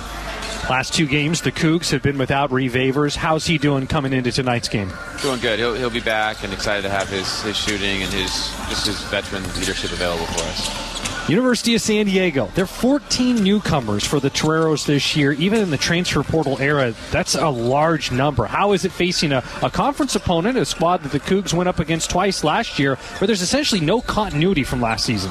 Yeah, it's a good point. It's definitely a new team, new faces. They do play a similar style where they do a great job pressuring the ball. They force a ton of turnovers, and Coach Lavin clearly has an identity of what he's trying to do defensively and offensively, and I think these guys have picked that up well. Offensively, when it comes to that, how much tempo, how fast do the Toreros want to play? You can see them starting to come into their own a little bit. Like they played at a pretty average pace throughout the season, a little bit faster than average, and in conference play, I think they're playing at the second fastest pace. So they're starting to play a little bit faster. They're starting to force a few more turnovers and get guys in flow a little bit more. So you can kind of see them coming into their own. Speaking of conference games, in conference games, Tyler Johnson ranks third in the WCC in scoring average at 19 points per game, third in assists at 6 points per game, and first in steals, 3.2 steals per game. What makes him such a dangerous weapon for San Diego? He's a dynamic guard that can really live in the paint, and he's great at drawing fouls once he gets in there, and just a really, really crafty player. I think with that along with what their offense allows him to do, I think he's like one of the top in the country in the amount of ISOs that he gets. And so he's going to make 2, 3, 4 dribble moves, and you gotta really stay down and guard him. What have you emphasized most about this opportunity in front of the team tonight, and what it's going to take to earn something that's never easy, a road conference win? Yeah, road wins are tough, and we talked about defensively. We got to hang our hat on that, and we were disappointed in our defensive effort last game. That's something that needs to come in and show. So running them off the three-point line, limiting their transition, and then winning the rebounding battle. When you look at the correlate, like their best rebounding games have been the games that they've won. It's a huge deal that they rebound the ball well. So defensively, those are the three big keys, and offensively, the big part of it is just taking care of the ball. Like, we're going to create good shots in the paint if we can take care of the ball. Coach, as always, appreciate the time. Best of luck here tonight. Go Cougs. RV buyers, it's a fact. Valley RV Supercenter is America's #1 volume Jayco store. And as their volume leader, Jayco keeps them supplied with all the models. Let's just say They have what you're looking for. Jayco Class A, B, and C motorhomes, fifth wheels, toy haulers, and travel trailers, including the best-selling trailer in the world since 2005, the Jayco J-Flight. And they all come with the best warranty in the industry. Go see them in Kent or visit ValleyRVSupercenter.com, where journeys begin. Cougs, to lead in the new Pac-12, we have to attack this together. Name, image, and likeness, NIL, is essential. It's how our programs recruit, retain, and elevate our student athletes who don the crimson and gray. And now, you can directly support WSU NIL through our Cougar Athletic Fund. A tax-deductible gift to our Sport Excellence Funds powers WSU's NIL efforts, all in one place. Visit WSUCougars.com and select NIL in the drop-down menu to learn more. Go Cougs! When putting in a tree or fence post, we all hate it when our shovel hits a big rock. But there are worse things to come across, like a natural gas or electric line. Nowadays, buried utilities are everywhere, some just below the surface. That's why it's the law to call 811 before you dig, to have your lines marked ahead of time. It's free for Avista residential customers. So call 811 2 business days before you dig. You need time to pick out that perfect shrub anyway. Avista, we just want you to be safe. Be a part of all the excitement at Beasley Coliseum this year. Come cheer on the Washington State Cougars men's and women's basketball teams as they host the likes of Gonzaga, St. Mary's, and Oregon State in conference play this season. Don't miss out on all the action. Grab your tickets to upcoming WSU basketball games today at WSUCougars.com/Tix. Again, that's WSUCougars.com/TIX. See you at Beasley Coliseum. Go Cougs!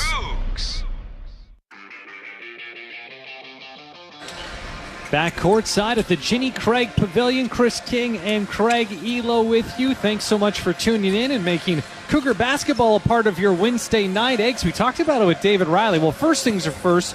Great to have Reeve Avers back. Missed the last 2 games in concussion protocol, but back and able to go here. But it's an extra day. How would you handle that, Eggs? I know we talked to David Riley about it because you're here in California. There's worse places to be if you have an extra day. Usually you play a conference game. There's a travel day, and then you wrap it up. But there were 2 days in between. Yeah. I had, actually saw Coach Riley last night in the hotel lobby, and we kind of talked about that. And he felt like taking them to the beach, having fun with them, kind of let their hair down, let them forget about mistakes that they made, and kind of focused it in on what is at hand tonight. And I totally agree with him. I think as a player, I would always enjoy it when our coach gave us a team outgoing thing to do together.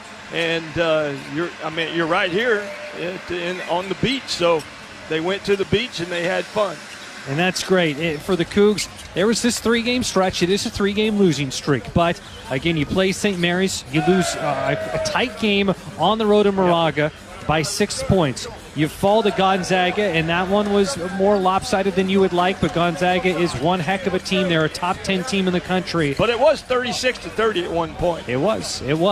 And then there's the game on Sunday, which certainly there's still a sting to that because you were up by 7 with 6 minutes left, up by 4 with 2 minutes and 15 seconds left. There was a lot to that game. It's your only regular season meeting with San Francisco. A lot of ramifications for the standings and who wins a tiebreaker. San Francisco gets the 8-point win. But, and I say but here, you've got a 5-game stretch that starts now where there's no one that you're looking at and saying, hey, we might be, facing an uphill challenge. Yeah. Every team that you're playing during this stretch is one where you feel like you're going to win every time out, but you've got a stretch here starting tonight at San Diego. The next 3 at home, Pepperdine, Seattle U, and Portland, and then at Oregon State. Cougs could really rack up some wins, and we saw a stretch this year where they won 5 out of 6. I totally agree with you, Chris. There's no reason why we shouldn't start a winning streak tonight, and face those teams at home is going to be very, very beneficial. We'll get to it after this. Starting lineups and tip-off after the break. You're listening to Washington State Basketball on the Cougar Sports Network. Coors Light presents To Chill or Not to Chill. When your friend skips your favorite song on the playlist. End the friendship. Or choose chill because that song lives rent-free in your head anyway. And you planned ahead by bringing Coors Light to the party. And the sound of that ice-cold can cracking open was music to your ears already. Coors Light. Choose chill. Celebrate responsibly. 2024 Coors Brewing Company, Golden, Colorado. Schweitzer Engineering Laboratories is a high-tech global company headquartered in Pullman, Washington, with a mission of making electric power safer, more reliable, and more economical. At SEL, employees enjoy working in a fast-paced, innovative environment while enjoying the many benefits of living on the Palouse. SEL is seeking engineers for paid internships and full-time positions. Apply to join the growing SEL team today at selinc.com/careers. Hi, I'm Andre Gabriel. I'm Dara Peters. And I'm Tasia Sniffen. We're cheerleaders on the WC Spirit Squad. Meet Krista Gross, the realtor who supports students like us with NIL sponsorships and resources to help us succeed. She's dedicated, relentless, and always puts her clients first, just like a true Coug. With award-winning service and a passion for helping people, Krista is the ultimate coach for home buyers and sellers. Support her because she supports us. You can find her online at KristaGross.com. That's Krista with a K, KristaGross.com. Go Cougs! Every morning, we rise and shine, make breakfast, and brush away the night's rest. These routines help us start the day off right. Nature-Made vitamins are a simple step in that daily care regimen. Multivitamins with daily essentials, clinically studied probiotics for gut health support, magnesium to help relax the body. Nature-Made is made to care for you every day. These statements have not been evaluated by the Food and Drug Administration. These products are not intended to diagnose, treat, cure, or prevent any disease. This is Washington State basketball on the Cougar Sports Network. Kill the dish. Tomas to the basket. Left-handed butter. He's got it. Cougs red hot out of the gate. Today's broadcast is brought to you in part by Coors Light. Choose Chill, proud partner of Cougar Athletics. Celebrate responsibly. It's game time on the Cougar Sports Network. Now, alongside WSU Athletic Hall of Famer and 14-year NBA veteran Craig Elo, here's the voice of the Cougs, Chris King. The road swing in California comes to an end tonight. Washington State trying to snap a 3-game losing streak. The Cougs clashing for the first of 2 times in the regular season with the University of San Diego Toreros. Starting 5 being introduced for Washington State. We will pass along the starters for the Cougs. No changes from what we saw back in that last game on Sunday. That tight 85-80 loss on the road to San Francisco. In the backcourt for Washington State is Adria Rodriguez getting his 11th start of the season. The native of Spain, 4.6 assists, 4 rebounds in the loss to San Francisco. Also in the backcourt, Ace Glass, the Cougs' leading scorer, is just a freshman, averaging 16 points per game, 14th best freshman scorer in the nation. Jerome Morton has continued to see his numbers take a spike up. Morton in the starting lineup, his 18th start of the season, the Cougs' 21st game. Emily Yalaho, fresh off a career-high 21 points. He's averaging 10 points per contest. He's making his 16th start of the year. And Andy Okafor, 14 points against San Francisco. He has had double figures in 5 of the last 6. Okafor rounds out the starting 5 for David Riley's squad. For the San Diego Toreros, they're coached by Steve Lavin. A little less Brill cream in the hair, a few more gray hairs in there than black than what we'd see when he was roaming the sidelines. Thicker glasses, roaming the sidelines in Westwood. But he has a good record against the Cougs over the years. Was 14-0 all-time against WSU from his time at UCLA going into last season. But the Cougs beat him both times, so now he's 14-2. And the Cougs hoping to make it 14-3 for Steve Lavin all-time against Washington State. Starting 5 for the San Diego Toreros in the backcourt. We talked about him with David Riley. Tyler Johnson, the transfer from Wake Forest, started 19 games for the Demon Deacons last year, averaging 15 points per game. In conference games alone, averaging 19 points per contest. That's the 3rd best in the WCC. Joined in the backcourt by Adrian McIntyre, a standout player, a D2 All-American at Westmont College last year. In his first year at the D1 level, averaging 9 points per game. Dom Ford, who spent some time at the Palouse 3 years ago. He was teammates with Isaac Jones at the University of Idaho, now wrapping up his college career here with the University of San Diego. Joined by Tim Moore Jr., senior 6'6" forward, and then rounding out the starting 5, some size, 6'9", Hassan Diop, the big man who started out his college career at Colorado. Legs, here we go. We talked about it. The Cougs could have this stretch. They're trying to put this 3-game losing streak behind them, get a winning streak started where it's not the toughest portion of the WCC schedule that they have in front of them. But tonight, San Diego team that's much improved over last year, 2-4 in conference play for the Toreros, but the Cougs trying to get what would be just the second road win of the season. The only other one, December 28th at the University of Portland. Yeah, I think anytime you can go on the road, no matter if your opponent's hot or cold, and what I would say the Toreros are 2-5 are cold a little bit, because it is cold in here. They got the air conditioner playing. They really do. But I see more Cougar fans in the stands than I do Torero fans. Well, that's something that's similar with the Portland game as well, where there were more Coug fans, and by a long shot, Jenny Craig Pavilion, a mid-size facility. Not quite, you'd think of the Kennel in Gonzaga, but maybe not all that much different as far as how many it seats. It's not full, but listen to this crowd right now. It is not a full crowd, but I would say, 60% Cougs in that ballpark? I go 70-30. Our officials for tonight's game, John Hampton, Gary Maxwell, Lane Barney, Andy Okafor, and Hassan Diop ready for the opening tip. Okafor swats it back, Cougs grab it, and we are off and going. Washington State on the road, taking on the University of San Diego. Adria Rodriguez whips it far side. Yalaho catch and shoot three. Twirls the nylon. Cougs waste no time to draw first blood. Yalaho, fresh off a career-high 21-point performance, gives the Cougs the early 3-0 lead. And that was a design play by Coach Riley to run the first play of the ball game, and EY knew exactly what he had to do. Cougs going with the hot hand. McIntyre nearly loses the ball. Okafor came close to dislodging it. Right wing, here's Johnson, takes the three, just a bit short. Ace Glass with the rebound. Cougs in their anthracite uniforms, anthracite shorts, anthracite tops, WSU, and white block letters. The numbers in white as well. Bad pass, and it's going to be Glass or Morton trying to feed Yalaho near the far sideline, close to half court. Threw it behind him, and it will be a turnover for Washington State. And I have no idea why Morton was looking to swing the ball to the other side, because ND had a smaller guard on him, and all he had to do was just throw it over the top. The Brooklyn native, Tyler Johnson, right wing over to McIntyre, near corner to Tim Moore Jr., well-traveled, most recently for Tim Moore Jr. at New Jersey Institute of Technology. Left wing, back to Johnson, their top scorer, puts up 15 points per game, defended by Morton. Gives it far corner into the hands of McIntyre, launches a long three, and it is no good. And let's see, is it a travel call, or is it going to be a foul on Ace Glass? Glass sort of being armed bar by Johnson, attempting to get the rebound, but they'll call it on the Cougar freshman, so it remains San Diego ball. 18 minutes, 43 seconds to play. First half just getting going here at the Jenny Craig Pavilion. Cougs up 3-0 on San Diego.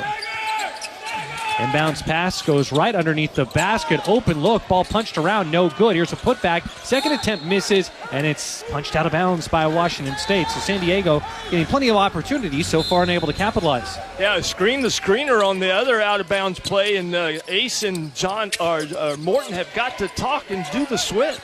Tyler Johnson had a double-double earlier this year, 14 points, 10 assists in San Diego's conference win over Pepperdine. 2-5 in WCC action for the Toreros. Diop short corner, tries to pass underneath the basket. It goes off the thigh of Washington State's Jerome Morton. Toreros will keep the ball, but only 5 on the shot clock to work with. Yeah, so that's all we got to do is switch everything and give up and make them work for 5 seconds. Johnson inbounds the ball to Diop. Tough contested shot. It's an air ball. Rebound by Adria Rodriguez. Very talented on the glass for the guard. Trying to still get that offensive punch going. Ball knocked away from behind. It's another turnover. Toreros with the steal. Up to Johnson underneath the basket. Up and under lay, and he's got it. Cougs with the early turnovers. A familiar and not welcomed start in that sense. And there's a quick foul being called on Johnson. Too aggressive as Ace Glass was trying to accelerate past him. 2 minutes into the game, Washington State on the road up by 1 on San Diego. I'm really surprised Lavin's got their star player on the Ace Glass, who is our best offensive player. And so we got to utilize that miss and go right at him. Here's a mid-range jumper from Rodriguez. Too strong off the glass and going off the front of the iron. Here's a lob pass under the basket over the outstretched fingers of Andy Okafor to Tim Moore Jr. Two-hand dunk. San Diego takes the lead. Cougs are up 3-0, but it's been a 4-0 run. Here's another turnover. Ace Glass throws it right into the hands of Tyler Johnson. In transition, this is the team that can pick up the pace. Finds Diop underneath the basket from the right block. Easy lay-in and make it a 6-0 run for San Diego. It's the Cougs now trail by 3. Yeah, it's like we're running in the sand right now with our passing. Morton high steps to the basket, splits the defense, and has the lay-in. Nice job of creating for himself by Jerome Morton. Ends that 6-0 Torero run. It's now San Diego 6, Washington State 5. McIntyre, crossover move, shot blocked by Yalaho. Cougs had no blocks in the last game. They get their first here early, 3 minutes in the contest. In transition, Rodriguez scoop lay-in, no good. Too strong again. Rodriguez wants a foul, he won't get it. Lob up, here it is in transition. San Diego, nothing there. Over to Johnson, fakes the three, now kicks it out. Open, it's Ford, the three-pointer, off the mark, no good. Offensive rebound by Tim Moore Jr., and he makes the putback. Eggs, that really hurt the Cougs Sunday in that close loss to San Francisco, giving up second chance points, and there's an early second chance bucket for San Diego. Yeah, and this is exactly what we talked about. They're not a good rebounding team. We got to quit going so deep underneath the basket. Cougs down by 3, but here's Yalaho, rumbles to the hoop and lays it up and in. 8-7. Cougs doing a good job of finding their way to the rack. Washington State trails by 1. 3 minutes, 45 seconds in the game. Still feels like both teams are kind of finding their footing here in the early going. Kind of a choppy start in some sense. McIntyre underneath the basket. Finds Moore from the short corner. Will take the jumper. No good. There's another offensive rebound, and Diop gets fouled. And you can hear the frustration from the Cougar bench. We've been saying that a lot. Offensive rebounds for the San Diego squad. That's already their 4th offensive rebound of the game. And that's what we talked about in the keys to the game was you got a poor rebounding team, and we're letting them stay in the ball game by giving them easy baskets. San Diego will have 2 at the free throw line. Shots, that is, coming up. 15 minutes, 59 seconds to go. First half. Cougs on the road. Down to the San Diego Toreros, 8-7. You're listening to Washington State basketball on the Cougar Sports Network. For nearly 100 years, Adams Tractor has helped the Northwest knock out to-do list one tough job at a time. As your local Kubota dealer in Spokane and Lewiston, we're proud to back Washington State athletics with the same grit we bring to every yard, field, and job site. From mowing to digging to plowing, Kubota delivers, and so do we. Visit AdamsTractor.com. Adams Tractor, nearly a century strong, powered by Kubota, fueled by Coug pride. Coug fans, don't miss a single play this season while camping on the Oregon coast, in the Sonoran Desert, or in the wilderness of Yellowstone in an RV from Valley RV Supercenter. Valley RVs can come with all the technologies you'll need so you never miss a down, wherever you are. Better yet, why not work on your pregame skills at an away game or in the Palouse, where tailgating was perfected. We're a proud Coug supporter. Come see us in Kent or at ValleyRVSupercenter.com, where journeys begin. Around here, it's all-wheel drive all year round, and Toyota has more choices than anyone. Now through February 2nd, get 3.99 APR financing on remaining new 2025 gas-powered RAV4s, or lease a new RAV4 LE with all-wheel drive for $299 a month for 36 months with $39.99 due at signing, with approved credit through TFS. Tax, title, and license extra. A negotiable doc fee of up to $200 may be added. Call 1-888-48-TOYOTA for details, or go to Toyota.com. Toyota, let's go places. Earn more rewards more often with Atmos Rewards by Alaska Airlines and Hawaiian Airlines. It's the #1 airline rewards program according to U.S. News and World Report, and your invitation to explore over 1,000 plus global destinations. Washington State down to San Diego 8-7, just over 4 minutes into the game. At the line is Hassan Diop. First foul shot for the 6'9" forward for San Diego. No good. Rims out. Diop, the transfer from Colorado. Eggs, he dreamt of playing soccer till he first played basketball. First time when he was 11. Both balls are round, right? And that one is round, and it pops out. Rebound by Reeve Favors. Diop misses both for the Toreros. Favors misses the last 2 games due to being in the concussion protocol, but now back for Washington State, so that's a good sign. Manuel Ugbo seeing his first minutes. Ace glass, Jerome Morton and Emily Yalaho remain out on the court. Cougs trying to take back the lead. Yalaho pestered, finds Favors, catch and shoot, left wing 3. Welcome back, Ree! He banks in the triple, and the Cougs go up 10-8. I don't see Reeves call many bank shots, but he didn't have to on that one. Well, maybe shaking off the rust, a little extra mustard on it, but it worked out just well for Washington State. And Reeve Favors, his dad, Morris from Latvia, still here in the U.S., cheering him on. Far corner trying to answer back. A 3 from McIntyre, and it splashes home. Adrian McIntyre, 18th made 3 of the year.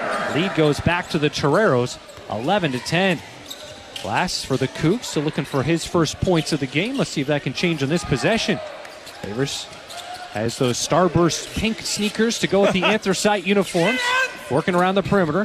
Yalaho picked up baseline by Dom Ford. Over to Morton, right wing three. Way off the mark. Misses. Rebound for San Diego by Adrian McIntyre. In transition, up to Moore. His shot on its way. He makes it. Eggs, that is a 3-point lead now for San Diego. And you pointed something out at the break about where all their points basically have come from. Yeah, in the paint, the baby blue is very kind to them right now. They've got the white home uniforms, white top, San Diego small Columbia blue font on the front, more like that powder blue. And the numbers in that same Columbia blue with the navy blue outline. Cougs trail by 3, almost 6 minutes in the contest. Washington State coughs it up again. Turnover, heave underneath the basket. Johnson tries to chase it down, and he will not be able to. Also look to get the timeout, and it's not granted. Eggs, the Cougs are struggling in the two areas that you're preaching before the game when it comes to rebounding and also not turning over the ball. The numbers aren't pretty. Can't get shots in when you're turning the ball over, and that's the difference in the ball game right now is us turning the ball over and them actually getting.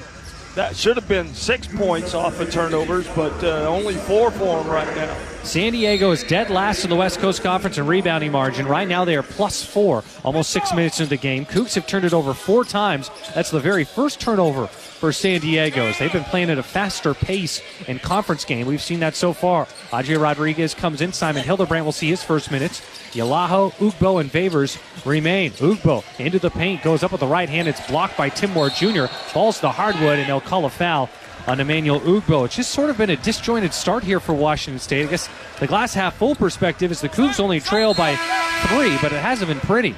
No, it has not, and offensively against the Dons, our spacing on the floor was very good. We were able to get driving lanes, and we did that to start on our first couple of possessions, but haven't seen it since. Andy Okafor checks in over the bench. Emmanuel Ugbo for Washington State. Tyler Johnson calls for the screen. Lobs it underneath the basket looking for Moore. No good, but ricochets right back to Johnson, their top scorer. Finds Moore near corner, takes a 3. He makes it. Another 3 for San Diego. And the Toreros take the 16-10 edge. Largest lead of the game for either team. Cougs trail. Rodriguez almost has it taken away from behind by Tyler Johnson. It'll be a foul on Tyler Johnson. The good news for Washington State, that's his second personal. Johnson is crafty as he is first in the WCC, second in the nation when it comes to steals per game, but he did not get all ball there. No, and he actually did that to Audrey early on in the ball game, and Audrey was dribbling up too high, and yeah, the little guy just went right behind him like a water bug and took it away. Juanse Gorosito will check in for San Diego for the first time. Averages 10 points per game, but doesn't get in here until 6.5 minutes in the contest. Rodriguez, far corner, finds Hildebrandt. Nothing there for a 3. Rifles it near side in front of Steve Lavin, the Toreros coach. It goes to Yalaho, being double-teamed. Gavin Rip now in the game for the first time. Left wing, Hildebrandt works it over to Favors. Back over to Simon. Catch and shoot, left wing 3. Too strong, misses. Rebound, Rip for San Diego, and the Cougs continue to struggle on the glass, where San Diego is now +6. Cougs down by 6, going to the basket. Shot blocked by Reeve Favors, denies the lay-in by McIntyre. Here come the Cougs in transition. 8 fast break points for San Diego, none for Washington State. Cougs set up their half-court offense, unable to capitalize on the quick strike opportunity. Favors, right wing over to Rodriguez. Feels like the Cougs, you said it, kind of playing in sand, let's say quicksand right now. Yeah. Far corner, Yalaho for 3. Skims off the front of the iron, no good. And San Diego unable to come down with the rebound. Chinari Lane has it slip off his fingers. And the Cougs are just looking for some rhythm, kind of just looking for a jump start here. And anyway, Yalaho to the bench. Ace Glass back into the game. 12 minutes, 21 seconds to go first half. Washington State on the road down to San Diego, 16-10. And we've kind of been enamored with just keeping the ball on the perimeter, swinging it around, and ND has had his man locked and sealed, and we've denied looking at him. Short pass from the baseline, Rodriguez to Hildebrandt at the WCC logo near the foul line. Okafor goes to Rodriguez. He finds him under the basket, can't make the lay-in, and he is bullied over towards the baseline, and that will lead to a foul. Adria has attempted 3 shots in this game. Interesting at this point, Eggs, Ace Glass has not attempted a single shot, the Cougs' top scorer, and Adria Rodriguez is now 0 for 3 shooting. Cougs inbound it, goes to Okafor, the big fella to the basket. Looked like he might have been shoved, no whistle. Lane comes up short. Gorosito in transition. Okafor slowly getting back across the timeline. Here's Lane. He'll take a contested 3. No good. I think Hildebrand might have got a hand on the ball, but another offensive rebound for San Diego. This time it's Gavin Ripp. And the 2 areas we should be dominating are on the board, and we can't even grab a defensive board. Hovering around, it's Gorosito now to McIntyre. Deep left wing 3. It is an air ball. 1 on the shot clock, taken away by Reeve Avers. Let's see if the Cougs push it here. 3 on 3. Avers trying to go coast to coast himself, and they'll call an offensive foul on Reeve Avers. You could hear a collective no from the Cougar bench when that whistle came in. And I like that Reeves is being aggressive, but when you have a 3-on-1 situation going, the defense is going to keep going backwards. And he did. That's what he did. You got to stop right at the free throw line and pop the shot.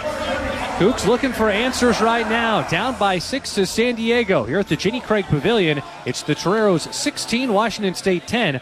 11:35 to go in the first half. You're listening to Washington State basketball on the Cougars Sports Network. This winter, you don't need to know how to slalom, land a triple axel, or pull off a McTwist 1260, whatever that is, to get to the podium. The only physical feat required is getting off the couch for Northern Quest's $60,000 podium payout.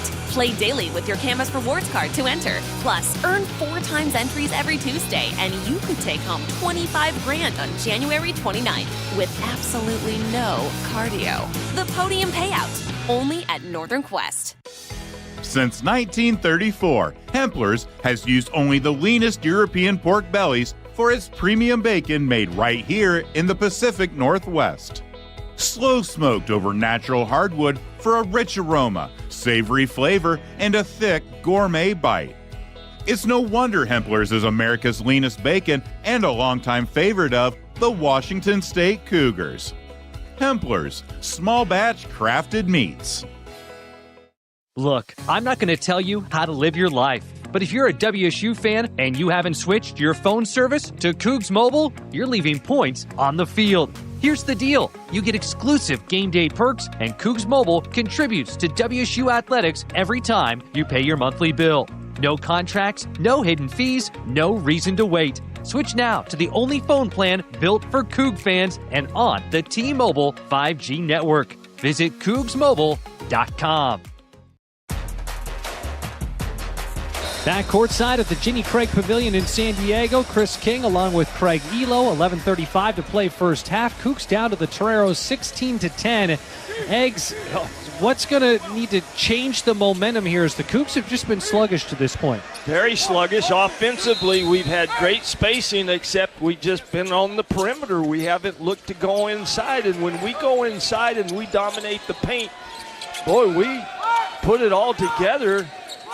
We're a good team, but then we're just watching everything else. Alejandro Aviles gives a cross court to Gavin Ripp. Backpedals, left wing. Gorosito takes the 3, just a little bit short. Rebound for Washington State for Andy Okafor. Avers was racing into the front court. Cougs didn't quite see him. Rodriguez, Glass, Vavers, Okafor, Hildebrand out on the court. Can Washington State work it down low? They had success in the paint in the last game on Sunday. Here's a lob. Rodriguez underneath the basket to Okafor. Up and over the much smaller 6'5" Tenari Lane. And the Cougs do feed it near the hoop. Okafor takes care of the rest. After the made bucket, Cougs pull within 4, 16-12. Yeah, nice lock and seal by ND, and Reeve couldn't make the pass in, so he throws it over to Audrey, and he does the high-low. Loose ball up for grabs. Gorosito tries to flop. They don't call it, being double teamed, nearly tying it up. Here's Aviles. There's going to be a 3 in the key call. The ball is still on the ground. And what's going to happen is it going to be a timeout. Where's 3 in the key? And well, I'll give David Riley that. He was camped out in the key. He might take up residency there. That's Aviles. There's 3 on the shot clock to work with. Because he picked the ball up and his foot was in the paint. And the reason why he picked it up was because Ace rotated over when his man went through, and he got I thought they had him locked up in there, but the officials did not look at the feet. Well, speaking of the number 3, there's only 3 on the shot clock. San Diego will keep the ball, but just has 3 on the shot clock to work with. San Diego looking to inbound it. Brandon Benjamin gets it to Gorosito, who has to go off his fingertips. Cougs come away with it. Glass in transition up to Hildebrandt. Simon pump fake, 2 pump fakes, goes up with the shot, just misses. But Simon will earn a trip to the line. So Washington State starting to turn the tide. If you're just joining us, Cougs had 2 leads in this game at 3-0 and also at 10-8. But then San Diego was able to go on an 8-0 run, putting the Cougs down by as many as 6. With 10:19 to go in this first half, Washington State trails by 4. Hildebrandt at the line, puts up the first, and it clanks off the right of the iron, missing.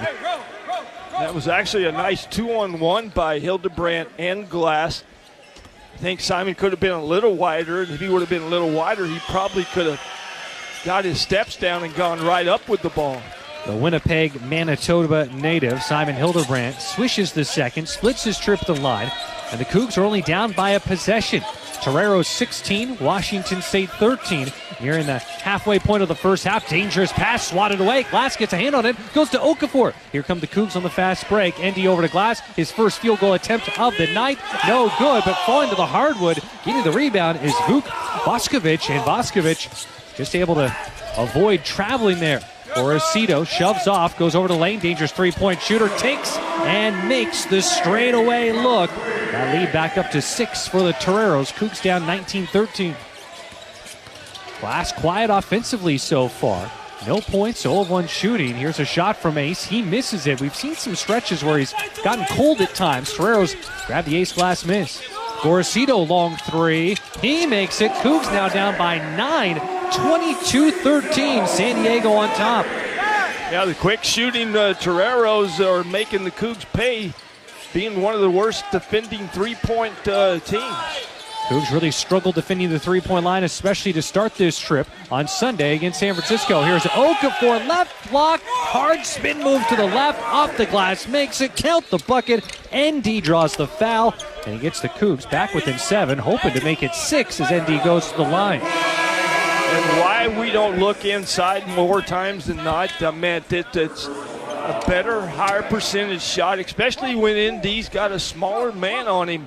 And this is a small lineup out there for the Toreros. No one can really guard ND down there. You are exactly right. It is an incredibly small lineup out there. There's Vuk Voskovic at 6'7", but that's their tallest player. Here's Okafor's foul shot. He makes it, completes the three-point play. Washington State trails San Diego on the road by 6. 9 minutes to play first half here at the Jenny Craig Pavilion. Parker Garrett will see his first minutes. Emily Alaho back off the bench along with Jerome Morton. Orosito leaves his feet, left wing, finds Voskovic trying to back up. Jerome Morton bounces it near corner. It goes to Benjamin. Benjamin between the circles to Gorosito. Near corner, the dangerous three-point shooter takes and makes another. Tanari Lane. Lane has 290 career threes now. Left 2 open for the Cougs. The lead goes back to 9 for San Diego. And Glass will be called for a travel. He will. Glass took one too many steps in the paint on his runner. Yeah, you go back, Parker Garrett saw Morton guarding or fronting the post. He leaves Lane in the corner when he doesn't need to go help. You don't leave a shooter like Lane. Washington State trails by 9. Cougs trying to shake off a slow start. At what point will they be able to do that? 8:20 to play first half. No look pass in the corner. Vuskovic begins to post up, won't take the 3. Thick at 6'7". Heaves it out far side. Here's a three-pointer. That's way off the mark. Left short. Rebound by Jerome Morton. Morton trying to push it for Washington State. Has a shot blocked from behind. Swatted away by Benjamin. Here it goes up to Lane. His lay-in misses. There's the putback. One-hander. Gorosito crafty as he shoves it up again. And it's now a double-digit San Diego lead. They're up by 11, 27-16 for the Cougs. And Glass was in front of the fast break lane, and Parker comes down to help again when he should have turned his head and looked that somebody was trailing the play. This has been one of the more frustrating starts to a game of the year for the Cougs. Yalaho lulls his defender, slips by him, and does make the lay-in, so it's back down to a single-digit game. San Diego 27, Washington State 18. That Chaminade game obviously was a tricky one for the Cougs, being down by as many as they were and able to rally, but this one is difficult considering this is a conference game, and here Washington State will be able to have a foul called against San Diego. Long two missing by Benjamin, and the Cougs drawing a foul as they were attempting to get the defensive rebound. Defensive rebounds have been hard for the Cougs to come by in this game. 8 offensive rebounds for San Diego, just 2 for the Cougs, plus 7 on the glass for the Toreros. They're dead last in the WCC and rebounding margin. 7:18 to go, first half. Timeout, we'll take a break. Cougs down to San Diego 27-18. This is Washington State basketball on the Cougar Sports Network. Hampton and Pullman is just a short drive from the Wazoo campus. They've got you covered for all your lodging and dining needs with a new addition of their on-site bar and restaurant, Crimson Bar and Bites. You will feel right at home with their spacious rooms, famous Hampton waffles, cozy outdoor patios, Cougar gift shop, and the friendliest staff in town. Visit HamptonByHilton.com to reserve a room for your next trip to the Palouse. Coug owned and Coug managed. It matters where you stay. Hampton and Pullman. Hilton for the stay. If you use natural gas, you recognize its blue flame. But natural gas is actually invisible and odorless. That's why Avista adds a rotten egg scent, in case there's ever a leak. If you smell natural gas at home, get outside fast. Don't flip switches or do anything to cause a spark. Go somewhere safe. Call 911. Then Avista. We'll take care of the problem and tell you when it's okay to return. Till then, it's a good excuse to visit the neighbors. Avista. We just want you to be safe. What if your instincts could pay off? With Robinhood Prediction Markets, you could put your knowledge to work on the events that matter to you. Prediction Markets isn't just sports. It's the Fed rate decision, your favorite award show, and so much more beyond the playing field. Trade events with Robinhood. Visit Robinhood.com/predict. That's Robinhood.com/predict. Futures and cleared swaps trading involves significant risk and is not appropriate for everyone. Event contracts are offered by Robinhood Derivatives LLC, a registered futures commission merchant and swap firm. Coors Light, mountain cold refreshment, choose chill, official partner of WSU Athletics. Celebrate responsibly. Trying to shake off a slow start as we welcome you back to the Jenny Craig Pavilion in San Diego. Chris King along with Craig Elo here at the Slim Jim, as they call it, and so far it's been the Cougs who have been back on their heels. San Diego up on Washington State 27-18. As we are approaching the top of the hour right now, let's pause 10 seconds for station identification. This is Washington State basketball on the Cougar Sports Network. On 770 KTTH Seattle, 97.3 KIRO FM HD3.